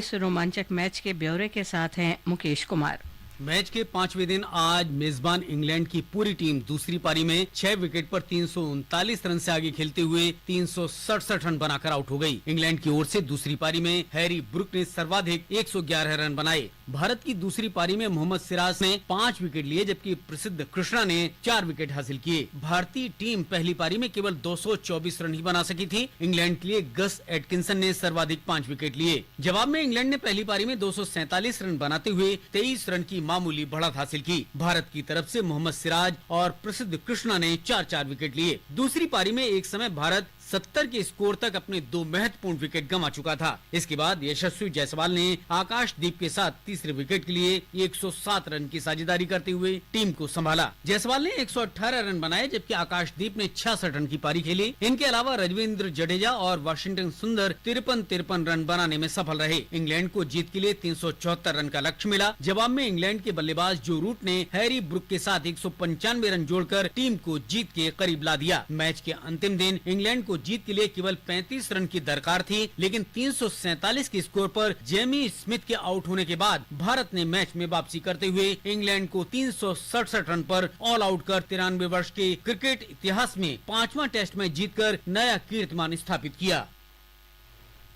मौसम विभाग ने अगले 2 दिन के लिए केरल और तमिलनाडु के घाट क्षेत्रों में अत्यधिक तेज वर्षा का रेड अलर्ट जारी किया है। विभाग ने कहा है कि कल बिहार, हरियाणा, चंडीगढ़, दिल्ली, हिमाचल प्रदेश, रायलसीमा, दक्षिणी आंतरिक कर्नाटक, उत्तर प्रदेश और उत्तराखंड में अलग अलग स्थानों पर तेज से बहुत तेज वर्षा होगी। उत्तर प्रदेश से हमारे संवाददाता ने बताया है कि लगातार बारिश के कारण गंगा, यमुना और घाघरा नदियां कई जिलों में खतरे के निशान से ऊपर बह रही हैं, जिससे 17 जिलों में बाढ़ आ गई है। उत्तर प्रदेश में पिछले 24 घंटों में भारी से बहुत भारी बारिश दर्ज हुई है। लगातार बारिश के कारण गंगा, यमुना और घाघरा नदी कई जिलों में खतरों के निशान से ऊपर बह रही हैं। बाढ़ से कानपुर नगर, लखीमपुर खीरी, आगरा, औरैया, चित्रकूट, बलिया, बांदा, गाजीपुर, मिर्जापुर, प्रयागराज, वाराणसी, चंदौली, जालौन, कानपुर देहात, हमीरपुर, इटावा और फतेहपुर जिले प्रभावित हैं। मुख्यमंत्री योगी आदित्यनाथ राज्य में बाढ़ की स्थिति पर लगातार नजर रख रहे हैं। आज उप मुख्यमंत्री केशव प्रसाद मौर्य ने प्रयागराज का दौरा किया और कहा कि योगी सरकार हर परिस्थिति में बाढ़ पीड़ितों के साथ खड़ी है। सरकार ने राहत कैंप में जितने लोग हैं उनके खाने की, उनके रहने की, उनकी दवाओं की, उनकी अन्य जरूरतों की तत्काल व्यवस्था ठीक ढंग से करे, इसका निर्देश दिया गया है। और जो बाढ़ पीड़ित हैं वो आश्वस्त करना चाहते हैं कि सरकार उनके साथ खड़ी है। ओम अवस्थी, आकाशवाणी समाचार, लखनऊ। प्रधानमंत्री नरेंद्र मोदी बुधवार 6 अगस्त को नई दिल्ली में कर्तव्य पथ पर कर्तव्य भवन का उद्घाटन करेंगे। श्री मोदी इस अवसर पर सार्वजनिक कार्यक्रम को भी संबोधित करेंगे। आकाशवाणी का समाचार सेवा प्रभाग आज रात 9:30 बजे फोन इन कार्यक्रम पब्लिक स्पीक में साइबर धोखाधड़ी से सुरक्षित रहने के उपायों पर परिचर्चा प्रसारित करेगा। इसमें साइबर अपराध गुरुग्राम के एसीपी प्रियांशु दीवान और साइबर सुरक्षा विशेषज्ञ पवन दुग्गल शामिल होंगे। इसे FM गोल्ड चैनल पर सुना जा सकता है। अंत में मुख्य समाचार एक बार फिर। बिहार में मतदाता सूची के विशेष गहन पुनरीक्षण पर विपक्ष के हंगामे के कारण लोकसभा की कार्यवाही बाधित। झारखंड मुक्ति मोर्चा के वरिष्ठ नेता शिबू सोरेन को श्रद्धांजलि अर्पित करने के बाद राज्यसभा की कार्यवाही दिन भर के लिए स्थगित। एक महीने में सबसे अधिक लोगों के पंजीकरण के साथ प्रधानमंत्री नरेंद्र मोदी की परीक्षा पे चर्चा पहल को गिनीज वर्ल्ड रिकॉर्ड में दर्ज किया गया। फिलीपींस के राष्ट्रपति Ferdinand R Marcos Junior Bharat की 5 दिन की यात्रा पर नई दिल्ली पहुंचे। विदेश मंत्री डॉक्टर एस जयशंकर ने राष्ट्रीय राजधानी में पहले बिम्स्टेक पारंपरिक संगीत महोत्सव का उद्घाटन किया। और ओवल में भारत ने रोमांचक क्रिकेट टेस्ट मैच में इंग्लैंड को 6 रन से हराया। तेंदुलकर एंडरसन ट्रॉफी 5 मैचों की श्रृंखला 2-2 से बराबर की। इसके साथ ही समाचार संध्या का ये अंक समाप्त हुआ। नमस्कार।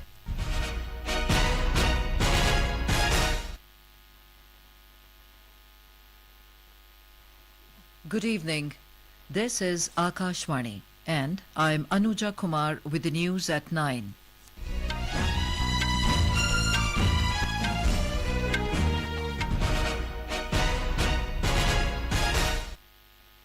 The headlines.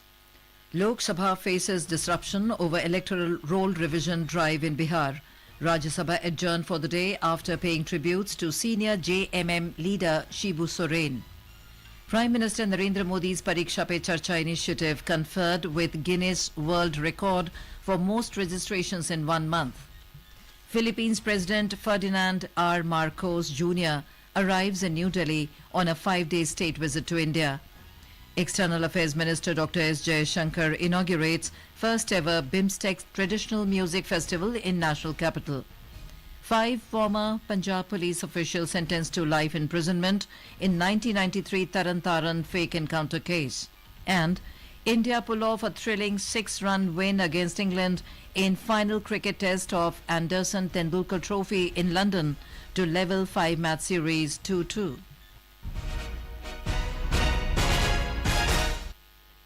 And now the news in detail.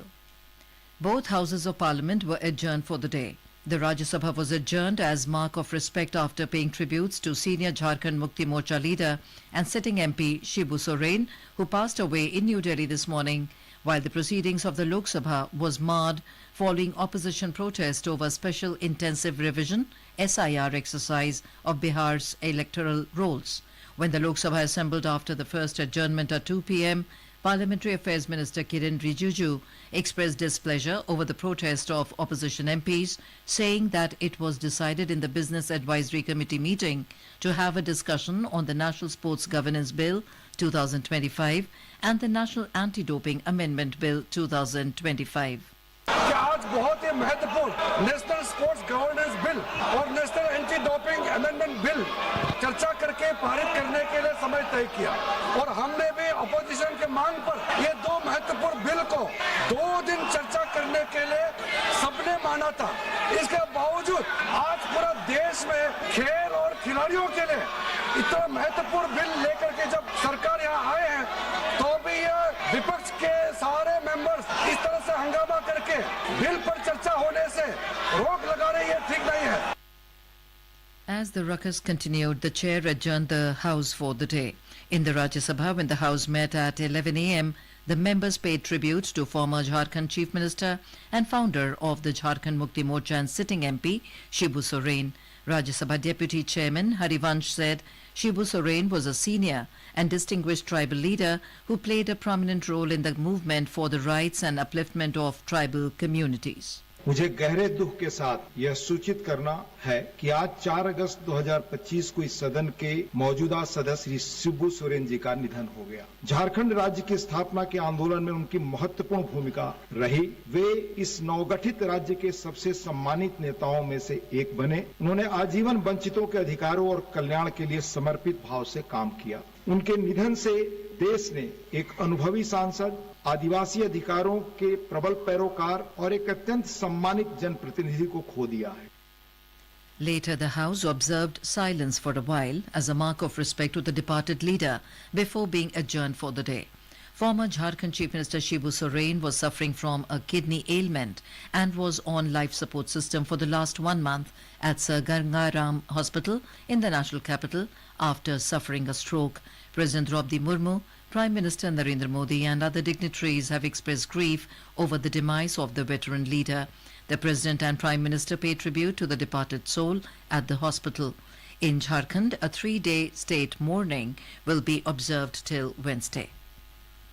Prime Minister Narendra Modi's flagship initiative, Pariksha Pe Charcha, has been conferred with the Guinness World Record for the most people registered on a citizen engagement platform in 1 month. This recognition is a testament of achievement made with 3 crore 53 lakh registrations during the 8 editions of the program hosted on the MyGov platform. Pariksha Pe Charcha is a unique platform conceptualized and led by Prime Minister Modi, wherein he directly interacts with the students, teachers and parents. The official Guinness World Record certificate was formally presented at a ceremony held in New Delhi today. The event was graced by the Union Education Minister, Dharmendra Pradhan, Electronics and Information Technology, Railways and Information and Broadcasting Minister, Akashvani Aizawl, and others.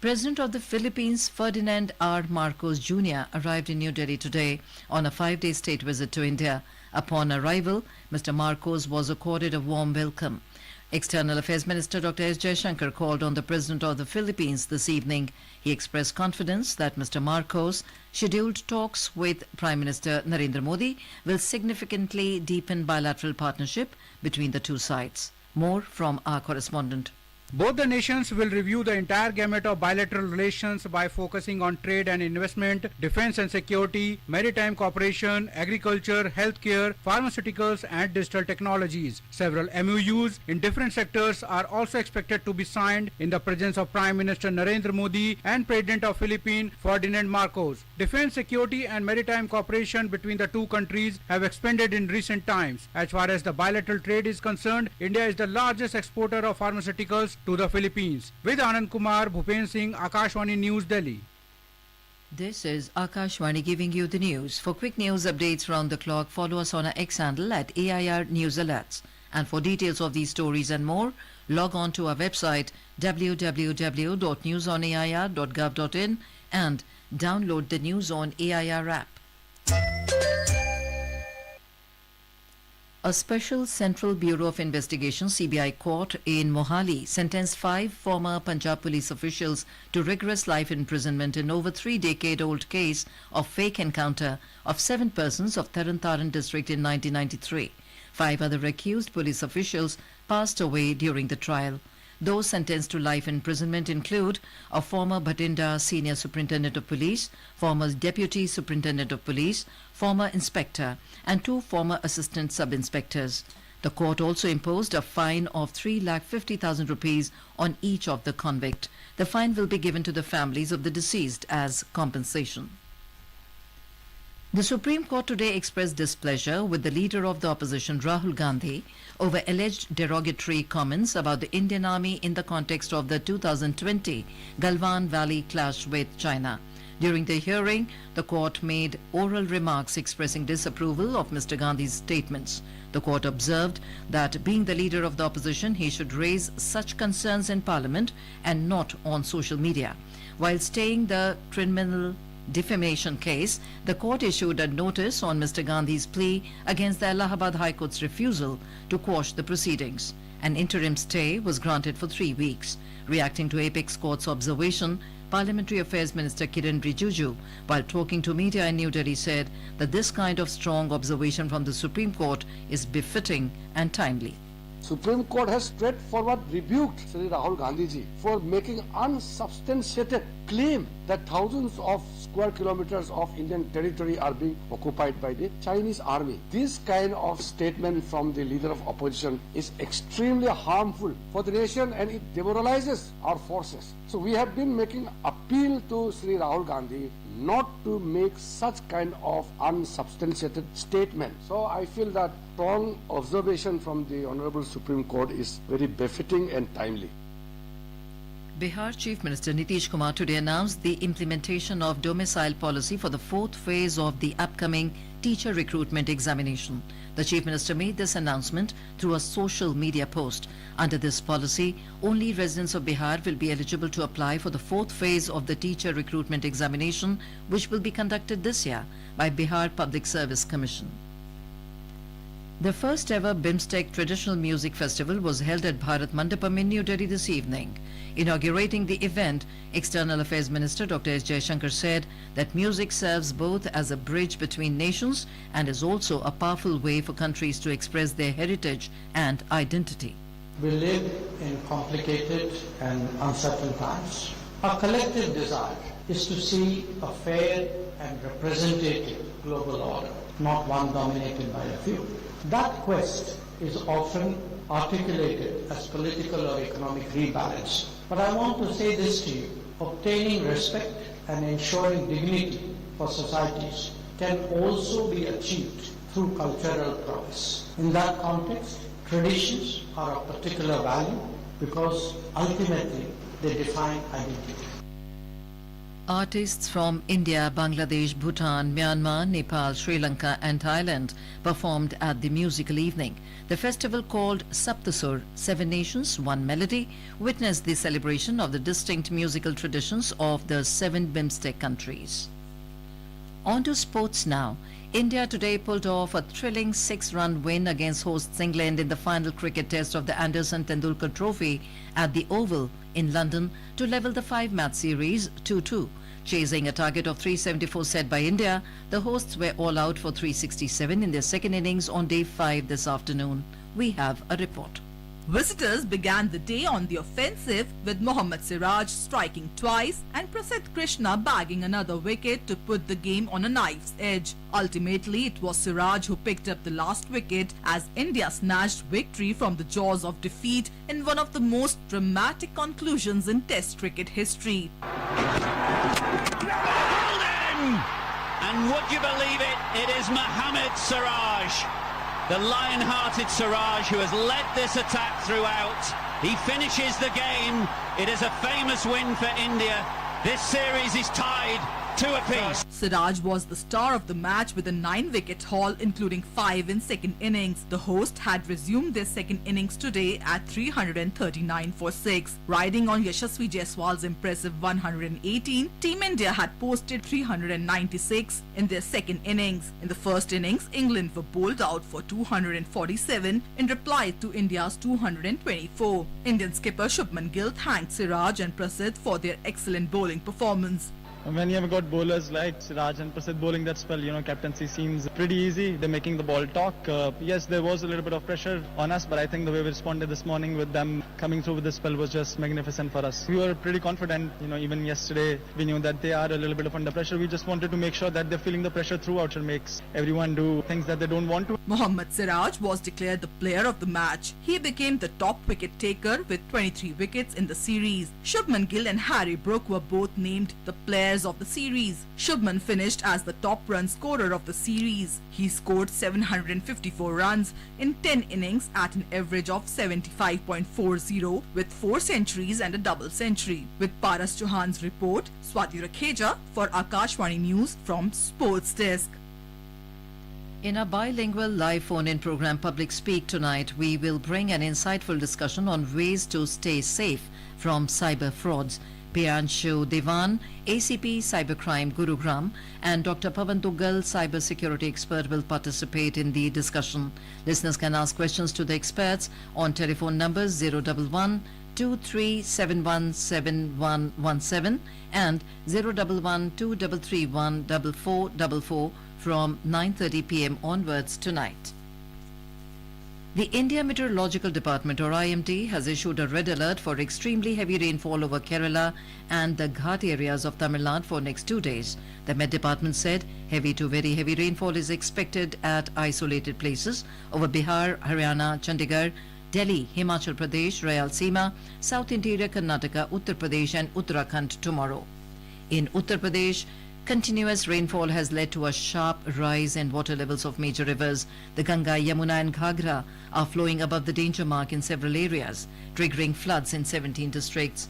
Intermittent rain continues in several parts of Uttarakhand, leading to a rise in the water levels of major rivers. Authorities have stepped up safety measures along river banks, and residents living in low-lying areas are being alerted.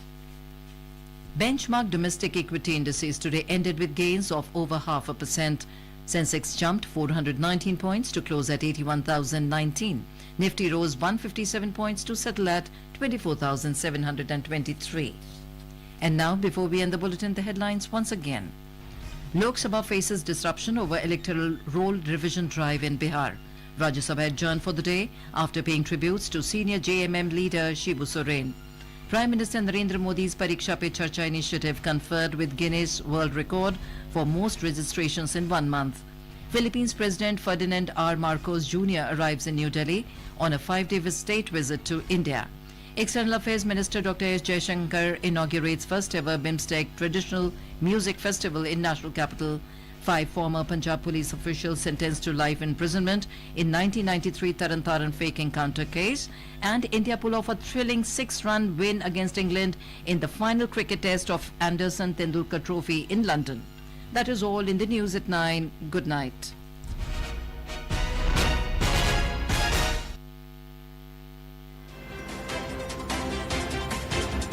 Spotlight.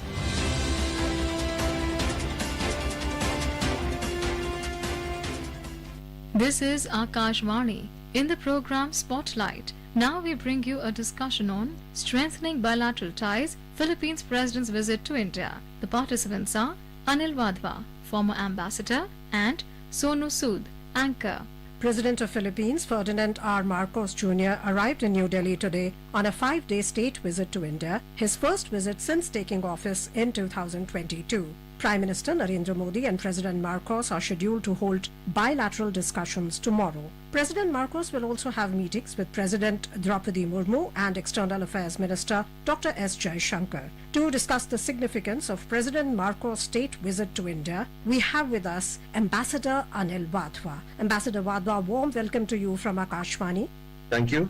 Ambassador Wadhwa, to begin the discussion, we would like your perspective on the bilateral ties between India and Philippines, which are now 75 years old. How deep and diversified are these ties, and what is the significance of this visit in strengthening the bilateral relations between the two neighboring countries? So India and Philippines share a very warm and in fact multifaceted bilateral relations. These have very deep historical ties, and of course we are both democracies. Our cooperation spans across various sectors, and that includes defense, trade, investment and cultural exchange. The new areas of cooperation which have emerged now is health and pharmaceuticals and also tourism. And our relationship was formally established through diplomatic relations which started in November 1949, shortly after both the countries gained independence. The year 2024 therefore marked the completion of 75 years of establishment of our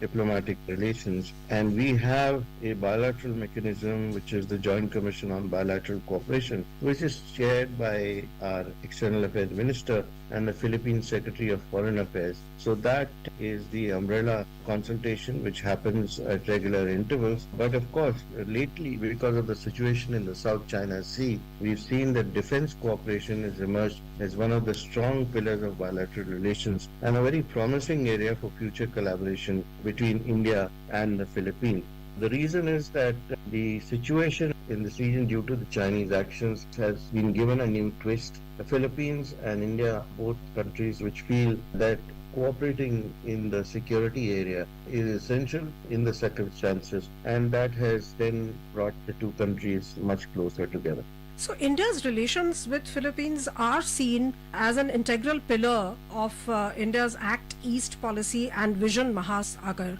And you just outlined that how crucial the cooperation is between India and Philippines in ensuring maritime and defense security in the Indo-Pacific region. So you feel this is going to be one of the main focus areas of discussion between the two leaders tomorrow? Yes, most certainly it will be one of the most important areas of focus, because although we signed a defense cooperation agreement between the two countries in 2006, there is this joint defense cooperation committee which meets regularly, and in fact the last meeting of that was in Manila at the defense secretary level. Also, the service to service meetings are held regularly now, and both countries have signed an MOU on defense industry and logistics cooperation also. That happened in 2017. And this mechanism also meets quite regularly. Then, of course, our defense ministers have met. Last time they met was on the sidelines of the ASEAN defense ministers meeting. And given the objective of expanding our institutional cooperation, we also have a very strong maritime engagement. The inaugural India Track 1 Maritime Dialogue happened in December 2024. But to supplement that, both countries have also set up a Track 2 Dialogue, and that's been meeting also on a regular basis. Then we have the Navy and Coast Guard ships which regularly visit each other, and there have been port calls on a regular basis from the Indian naval ships, plus the colleges of Defense Management of India, Indian Army War College in Mao, and the NDC delegations. They've all visited Philippines. Last visit from the NDC delegation, in fact, was in June 2024. So, as I said, this is a focus area of cooperation now, and I expect much more to be discussed in this area when the two leaders meet. Among the focus areas, you also mentioned trade and investment, and bilateral trade between the two countries has grown steadily to reach $3.5 billion in 2023-24. So you feel that we will see further MOUs taking place in various sectors of trade where we have bilateral cooperation during this visit, and you feel the bilateral trade retaining its momentum? Yes, bilateral trade has also been growing between India and Philippines. In fact, the $3.5 billion trade, which was reached in 2023-24, was the highest till then. But the trend this year, in 2024-25, is also quite good, because so far, from April to November, both sides have done a trade of 2,197 million US dollars already. So we are on the right track to equal that or perhaps surpass it this year. I think there is also, an importance now in both economies about each other, because in terms of the goods that we exchange, we are quite complementary. So India exports engineering goods and automobile parts, and also electric transformers and petroleum products, also products of iron and steel. But importantly, drugs and pharmaceuticals, chemicals, some electronic goods, which is growing, and also meats, oilseeds, tobacco, groundnuts, and others. So it's a long list of items that we export to the Philippines, but pharmaceutical products is the main export from India to the Philippines. And Philippines exports to us semiconductors, some ores and ashes, and copper and lead, plastics, pearls and precious stones, etc., and animal fodder. So again, these are products that India needs, and what we export to them are badly needed by the Philippine economy. Investments are not doing badly either, because India has invested already about $5 billion US dollars into the Philippine economy, and most of these investments have gone into IT and the BPO sectors, but they've also gone into the crucial sectors of pharmaceuticals and healthcare, textiles, chemicals, automobiles, FMCG, and others. And from the Philippine side, although investment is modest, they still have 10 very large companies which have invested into the Indian economy. One new area which has emerged is financial technology, or fintech. So that's got some focused areas which our leadership has identified only recently. They in fact signed an MOU in June of 2023, and then a joint working group, a meeting of the FinTech group, which was held on September 2024 here in New Delhi, and that has led to cooperation in a number of emerging areas. So I suspect that we are going to go in that direction and identify some new areas of cooperation between both of us, which will further boost our investments and our trade. So President Marcos' state visit coincides with 75th anniversary of our diplomatic relations, and India's relations in Philippines are seen as an integral pillar of India's Act East policy and vision, Mahasagar. So you feel that this visit of the President of Philippines is a perfect opportunity for both leaders to set a fresh, re-energized trajectory for future bilateral cooperation, as you outlined also, given the current international environment where bilateralism is on the rise and multilateralism is facing lots of challenges. It's very important to see this visit in the light of the strategic developments that are taking place between India and the Philippines. This is a time where Philippines is facing challenges in the South China Sea, and India is also watchful of the actions by China in this region. At the same time, we have to be mindful of the fact that mutual cooperation between like-minded countries is the need of the hour. So I would say that this is a very timely visit by the President of Philippines, which, by the way, is the 5th time that a president from Philippines is visiting India. And I'm sure the focus will be how to make sure that the strategic partnership between the two countries from the security perspective make some progress going forward. In fact, Philippines President Ferdinand R. Marcos Jr. described India as a valued friend as he embarked on a 5-day state visit to India. And as you said, a lot of cultural and people-to-people ties. There is more than 70,000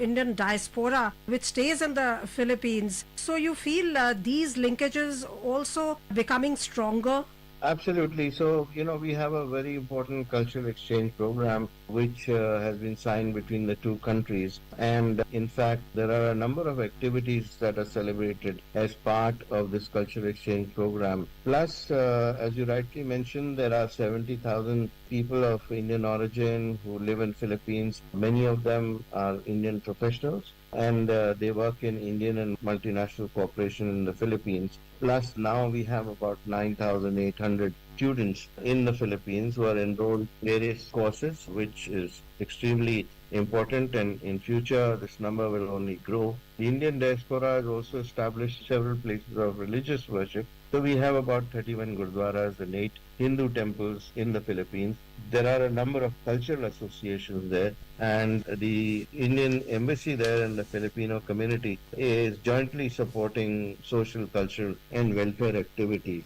You mentioned about our historical linkages. So we had the Srivijaya and Majapahit empires, and these influences have reached the Philippines from the 10th to the 14th centuries. Even after that, there has been an influence of the Puranas, Indian literature such as Ramayana and Mahabharata in the Philippines. And in fact, in places like Cebu, in Butuan and San Malan, there is a lot of Indian influence. In fact, there are some rulers from India, like the Cholas, for instance, who are quite well known in the Philippines even today, even though there was a break in the Hindu kingdoms. So San Malan was ruled by a Raja with the name of Chulan, which is a Malay pronunciation of the Tamil Chola. So there is a heavy influence of Indian cultures, and Hinduism was also prevalent in various societies in the Philippines, notably in the central and the southern islands, along with the banks of Manila Bay and Laguna de Bay. So we have some genetic studies which show a migration of South Asian to the Philippines. We have a lot of influence from India, which is in the Philippines. So very deep socio-cultural ties we have. And our Prime Minister Narendra Modi in 2017, he had visited the Philippines. Let's hear what he said there. I'm delighted to be here in Manila on my very first visit to the Philippines. There is a lot that India and the Philippines share in common. We are both pluralistic society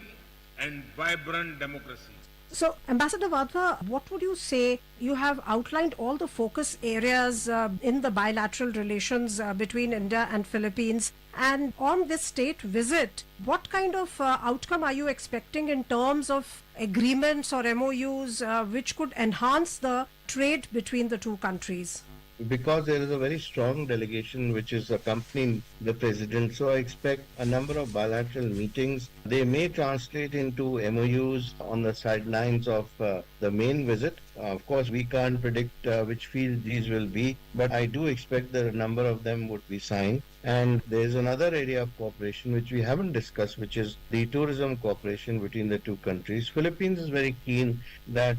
we should utilize our air services agreement, which was ratified in June of 2023, and it improves the air connectivity between India and Philippines to be used to increase cooperation and tourists from India into the Philippines. And similarly, India would also like more tourists from Philippines to come here. So that should be one new area of focus, along with the agricultural, biotechnology, and pharmaceutical and medical sciences, and of course material science and technology, as well as ocean and atmospheric science. These are all new areas that have been identified in this relationship, and I'm sure they will find a place in the joint communique which will come out after the visit. Ambassador Vadda, thank you so much for joining us and giving us an overview of the wide-ranging areas of cooperation between India and the Philippines. Thank you so much. You were listening to a discussion on strengthening bilateral ties, Philippines President's visit to India. The participants were Anil Wadhwa,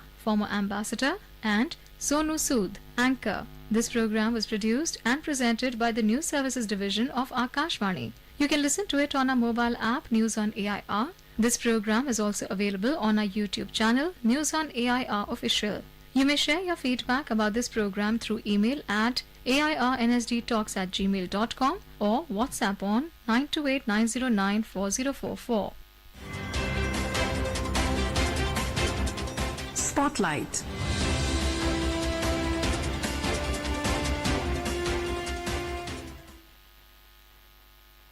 Hei hi Akashvani Aizawl ani. Tuna chuan lemchan kan ngai thla nga romoi ti thupui kel tlan moya zeongbok Aizawl ami zia kan ngai thla nga hunun mang tu chu poleng drama party te ani anga an hroi tu chu ti si zorin sang ani. Hei hi Akashvani Aizawl tang kan voi kan don pon chuan tur ani.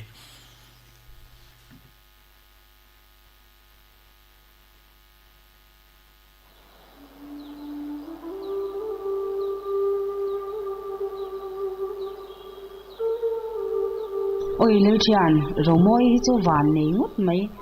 an kho sakan wan de uboka a ha dam ema tlang thang kho pa mel tha ni po apho e nutra te zara ha damin om ve thela chu oi ke po ton ai jan ka mel tha ve nge yan ka ring sin mole nia he che ban nei tak chu ni e kan upa te ho ti lo ba chuan chi le daran na in sial te po an nga ber hial o masin upadeng chona fapa lian bong anen hian anin mel du e ti te hi an soina sain ka sia soini une hi chu om ma se tlang danglal fapa le upa fa te hian an ron rin zut mai sia lian bong hi chu adu tak tak don e mani ka ti ama la hi a felin tu mai po hi him tak hian a bi ang bora e khai uno ka te pon lo thlenga lom khoi in chu phone kha ka lo phurange mình lòng hạ cái tụi em cắn vào quỳ tu chuẩn ấy thôn này ạ nó có thể bé cái lỗ này kiểu cắn lái tục nghe thì liếm mong u nhà ý cái lòng u ni te po sang don ta e kan voi ni don le nga la kan lái chelu tục pala nghe chú thom vùng pa chuan máu gió nó thầu chua cái mó nó cũng bỏ thò má là lâu mà sẽ anh là bồi hậu đo lâu đi chú còn nó hiện mà xóm tin re nghe nên vô ra này rồi mỗi lần như thế lang tin lal phá pale hausa heron anh rol ne tu na po kok pui lal phá pale apa sal thaten an helme ania ni helal pa puwan hian bok khopin min an sakli lo khop mai kan ro moi zat hi zong le lai ro lo hi apoi vong mai ni hi mo le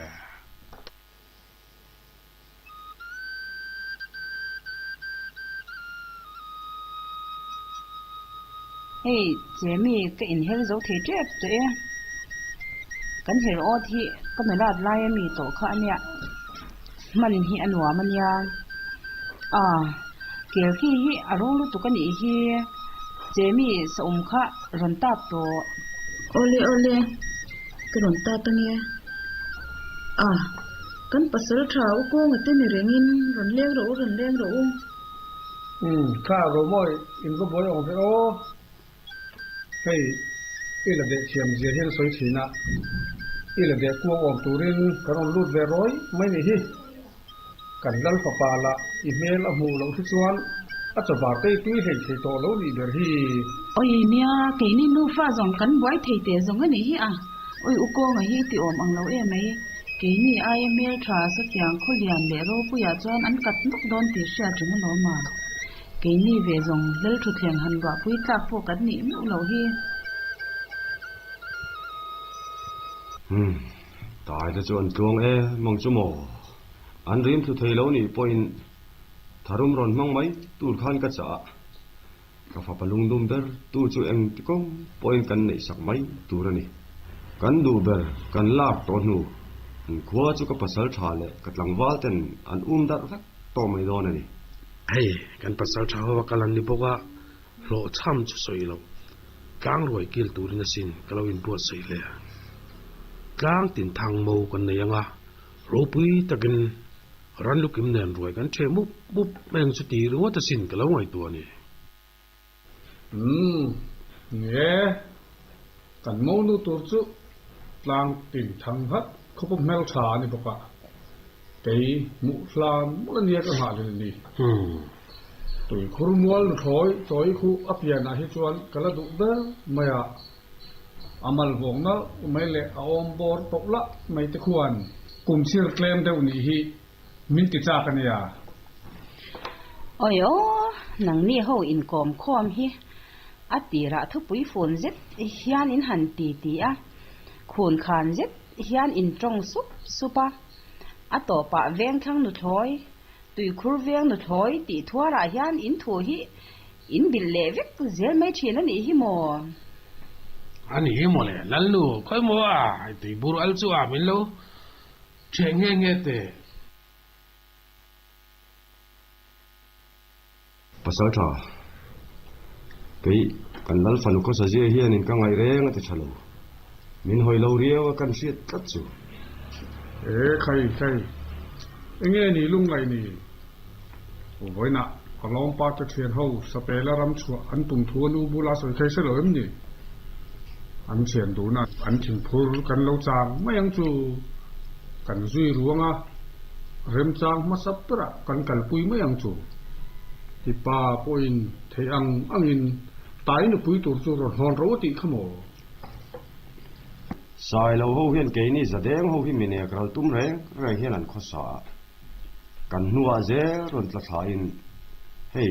zukbul rama mi ne krain khuan on sat le khotere te si hi mi an tham lo riu mai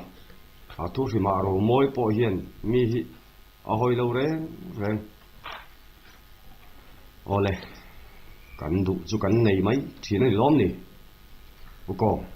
pasal tha thuak fi min hoa lai toi te nen ta kan vari mai ka chuan kan thu mu ma lo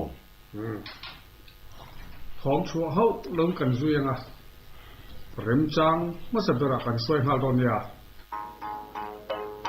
oi le chian bu in chu kan voi lo mai do ni hit lang sang to riau mai nya apoi chong le nem laptop na ta na po ani mai lom ti ro aya ro mo ha mula na a chen su ni ku se lo tian da mai ka san mo na ka pa ro mo ka pula ka ha poi poi ro a chen lu ki kila ki ro chen han da ke a lu kan la mai ro in kan tum ai fain poi na le la kan lu so dang dang ke kha na ro ha ru so lo bang man mo ai ni ro le lo la man mo ka la ole ti han mu se la a ro ha ru so lo ka la ku man mo ai kan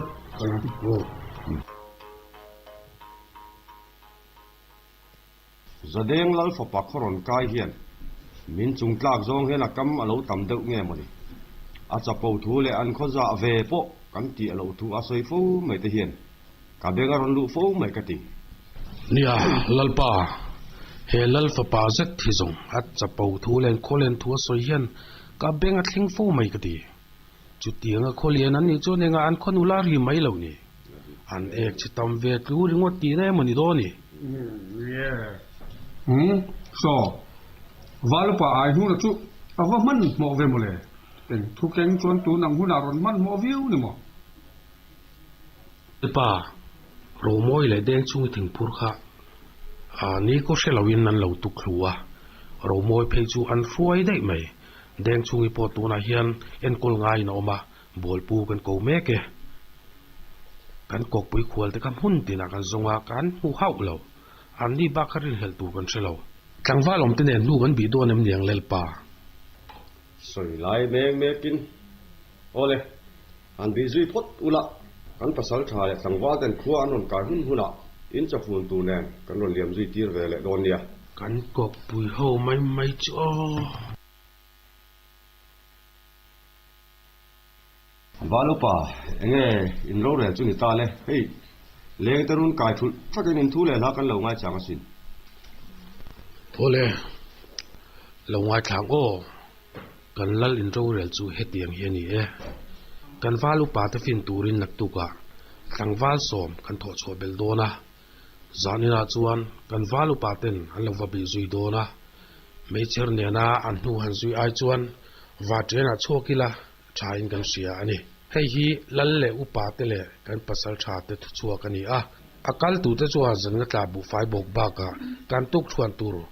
fur pa khan kan wal upa te kan fun kep donia atul chuan kok pui khuwa ka ya nor thei turain bo sai turan hiang thapui ne na nor turani don chuan lamkal hanon tir dona in lamatlang walom te po injing renga lo om tur ani e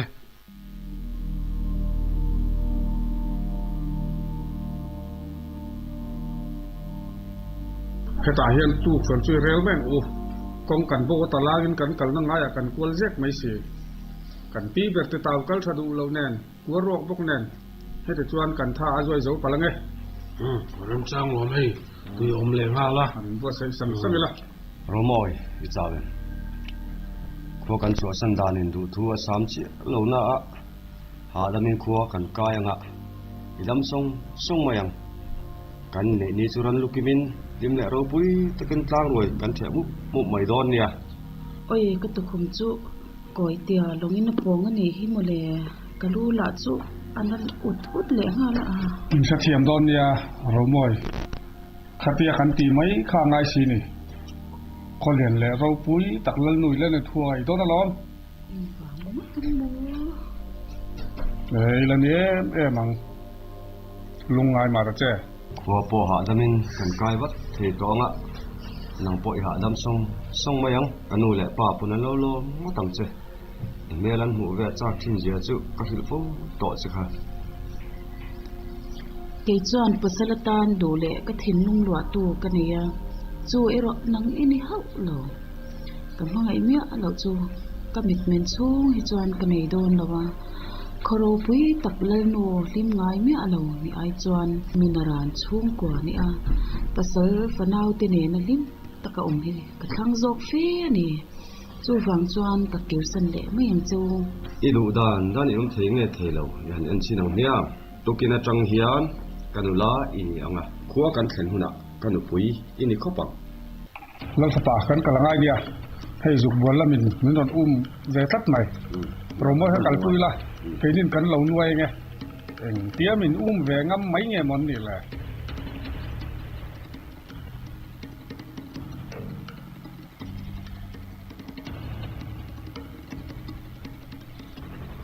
ayun kan nang man lo kat mai eng tia kan thong khan pasal cha khan se thei ngi mo ni le bo ru prup chin hau don lo mai sim thiam ta kan che ta ngai do ni pawom nu khetia kan saku ser nga top chon adik don hau lo nia romoi kha athenin an kal pui dei thei tat mai midang in ke ni min lo ti khot lai hian ole lian bong soi chu dik khop mai kan pasal cha hoin heta hian lo chai boi ula lui koi le ma khuan aru thei ang perin kan juk le manga kanon hole don nia ti lo chu atam jok ma ni la kan chan a chaw thei jo tlatani mie kan lal kha nan kho thleng ro ka kan kai min phal saksa ve ka hual che pila kan chi mi thei dan dan in kan chi mi nga ne mai lom an khuwa kan va kai ngeng chu le min tham lo sal poka man mo le kalang le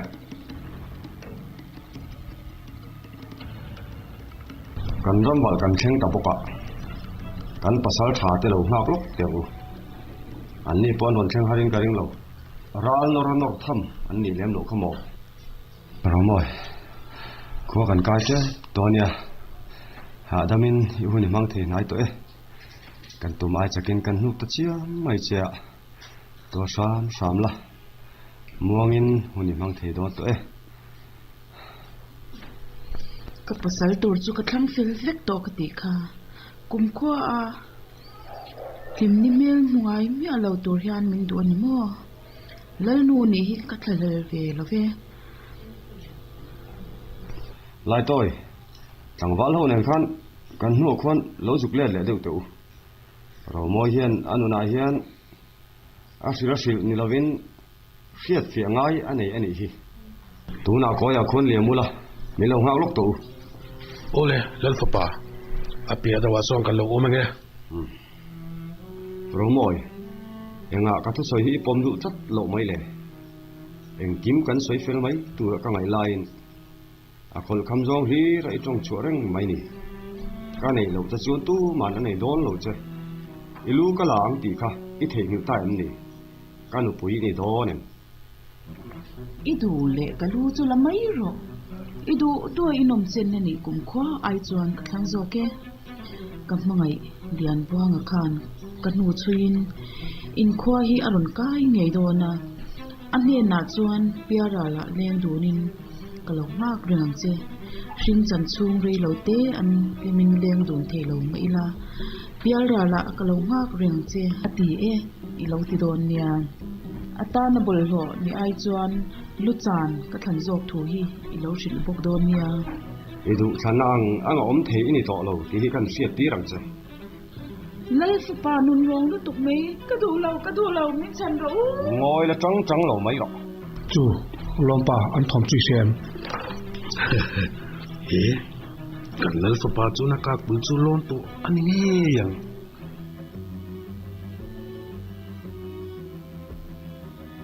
kata ini to a du thang thea iding to lo ti in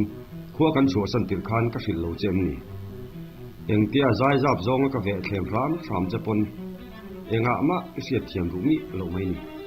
tu na chuan kanula ini je chu a chiang ni lom ni ulian buang ngai da mang che o tu na chuan itan mitin om de midang sul nu kem tu mai kani to si nang nen piara la tal ti in kalu po chan huamin ka theina le ka chak na zong sum nen chuan kadang ve asim ulian buang itan eng ma kani to lo ti he shi hau lovin katan ilu chan po huamin kanu iron sui nei do se tiro la tôi tiru le ka zai le lango kan man toi ole kale la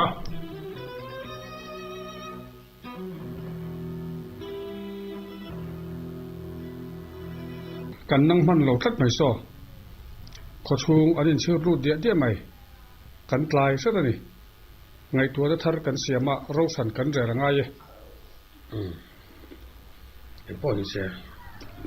hian ti la thaim cha ro moi so ruk chole dan ngai tuila asiruk lai miron le dora miron tu te thiam ta kan lo chimi bat chuan an khwa hi kai le po ni la nok saka milo iple thaman garing lo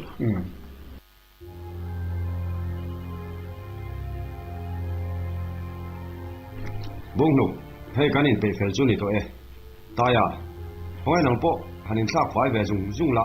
kon thiang konin khua nu ma in sam hanin sui zom vat to khua nu sam sui ne nge ya kon thiang in kon nu chuan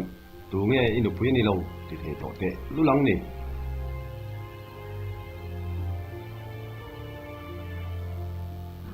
sato kan thei to ba ka khua nu pui na kan mo be ta nge yang le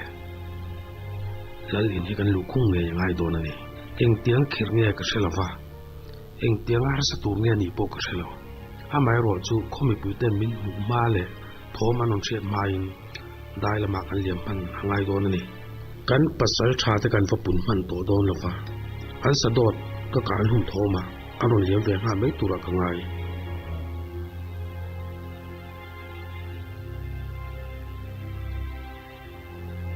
hay le an nu patuak thar tu te kha chhot pui zau lai hian lo chuak to lan lu khoi nangin khon thiang an khon na tur zu ber kha alai hian ron hung la so nge in nei lui ti ran tu man nge ya kong dang om talo so ta bul bang kong tang son an zu be su ka kap ke nga arang thayang ber lu kala ma tang tlan lu din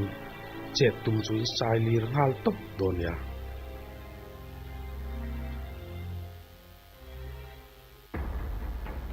kha tuma kha ding sem sai kha chu hau sum cheu in chu vai chorin lal nu pa hi an lu kan tho tar vek ma a che zeu chu ka kap le ngal top do cheu ne lal fo paten om tak chi lo ni e ilula ka tum na za ka ngai nge kan lam ho ya chia mi lek le ni chuan ilu e roi chan tok nge yang romo ti ro le ong ka ro le he lal fo phiang san hian lau thong khabarin lo siam che mo ka kap don che mon ne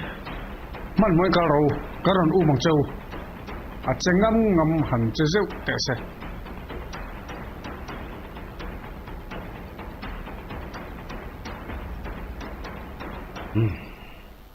zui la thật ngờ rất là đủ mạ rồi là đủ anh lưu khan các lũ cá hi rồi mồi rất rõ ràng có chất tăng vá lên cái chú mà mấy thằng vỗ bệt về làm anh à đủ nghe cái gì hiện sẽ nghe đủ này mi pa to có chú khang ra luôn khan liềm ha rồi sao ole pa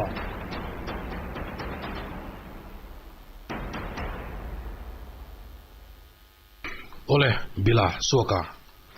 kang wal dang ten khan ro mo hi kalpui ngalula in nga na tur kan tia khan in lo fa chol ha dam pui don ya lo phim khur le ro khomi pui an ron pung khom man tat mai be se ai tam an ron chim khange tu ra ngai la a thange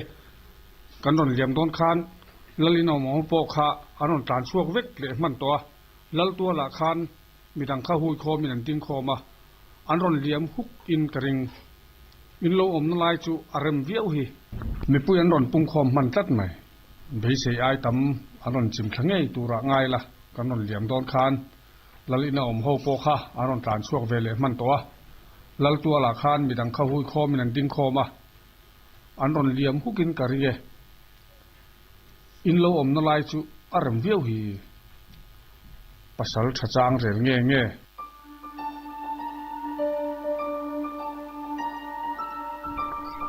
lal chung nu zuk bual pasal thale tlang wal te ni in chung kan on dai do ne kan lam hoi mei thalo tha hlek sung che in thani vai chuan in pasal tha ko alu ne ni lu hi kan sala ma kan khai du nge yang hei kho hoi sen tak chu ni hau lo ni don hi kho chung chu zan lai ang main thom re lo mo le dai la man bi ru fai ve kan ni don hi ka hal sak vek jok don ni mu ni le lalpa hei poi khop mai I chapau le thai bere mo in ti zara itlang wal tam zok chu chana ni de bai menon zoi su kan timol mol chea in pasal thalu la hei kan tlang bal hoi chen lian buang hian khai to ba tu na hian ko po kan hal lawang sala tu ma kan ka hek lawang tin milu po in pasal tha le tlang bal pakhat ba ka kan khai bel lawang amai ro chu kan kholam hoya sia minon lek ani vai chuan emo kan nula tu po ron ruk choin tum le ni chuan ngai dam na to hau lawang I khua po hi kan hal dar vekang tu na chuan in thungai thla turi min hlek sung chu engma in ka tang hi set kan chak lawa kan du bok hek lo khua kan chua san do na kan kal chu ron kham non du suang chu isiamo lalpa romoi chap to te su min ti sil hai mai don lo dei kan pasal tha le wal pa te ra rel fin nazara kok pui chu kan tuk zal vek to nia tu mak thế nó tu chế lệ thì thay bar lệ tu chế ăn tổ lâu kia là cốm rèn toang bang tổ rồi lệ in zoom thấy trên em ha uyan buang itan ka thiang him to lo ni khalal fa paten nom khan man peluya ka thei to chon ka chung ve a in zoom thấy khai kan chen ten lo thing don toang mi tui nen itan an lu chum huam te khati lo bu te chon adik nang an shila hi lu tu ka nge areng thua tu nge itan mi bul loi ni to ti thu so reng reng ni itan chuan mul thiang him ne dum ber kha hilani reng asin uyan buang ka mai cha ka mai shan chi ma se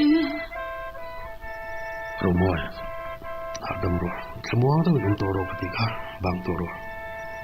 ka mai che ni ti hiala tharum mangai ne chu na hi min chuan ka pom ve ngai lawang chu wang chuan ka tan chuan ni la thiang himani soi soi to chu imitui kha sum la kan chen ten lo thing don tong ka ti kha kholam kan pan ha la thul don ania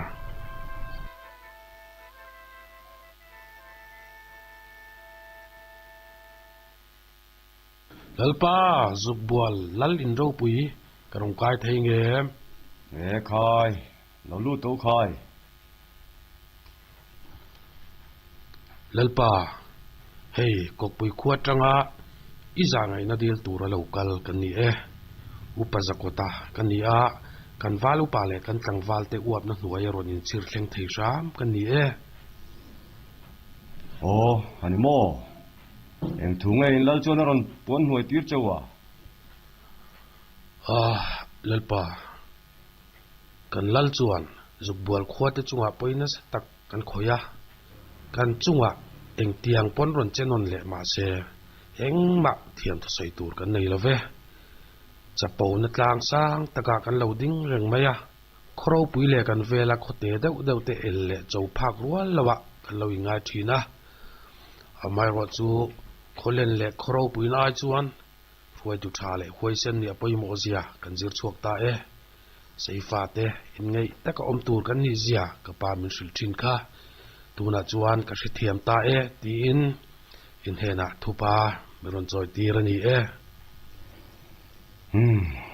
ani re lona sin sibil te ten om sang ta khlela sapui nu fa pon khuwa min ram vek theyang chu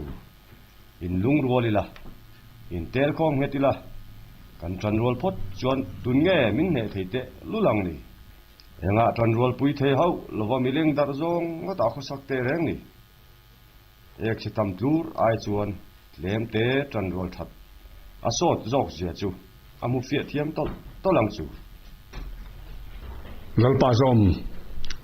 kan lal chuan in dem na soi tan aduni chu thu ron thlen tur le ngai dam ron dil tu chein min ron tir ani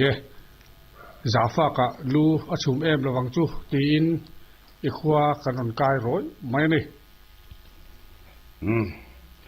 ke thur ngota po cha chi po avani chi love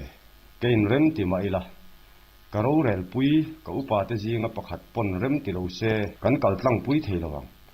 upa ho khan nge in ngai dan han soi to khai khoi lalpa kai ni upa te chuan in rem ta ko om hi kan du ole thalom pe pon ka pume ama ero chu in lal fa pa ero kan ram val chunga hian ahniak aron hu chia le to tur ani lawang khadet le atanga ni thumna lungsei lui kama sa ui chu kan tan don nia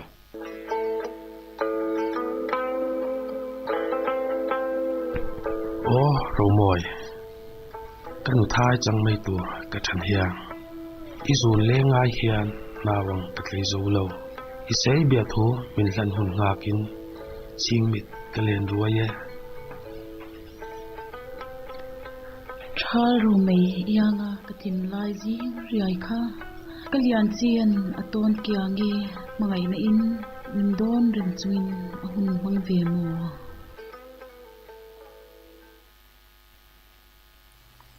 kan ngai thlak ta kha lem chan ania ro moi ti thu pui kel tlan moya zeong bok aizola mi zia ania hunun mang tu te kha ปวลเลงจำปาร์ตีเตอันเนี้ยอันช่วยดูคาที่ซีโซลินสางอันนี้อากาศวานีไอโซลจังกันไว้กันดนปวนสวนนะอันนี้เฮีอากาศวานีไอโซลนี่ตัวนัดส่วนรับลุนโนปัสสุเบสไซโพลเดไซกันง่ายทางละลิสวงมังไงนะตีละอันดนเรมัง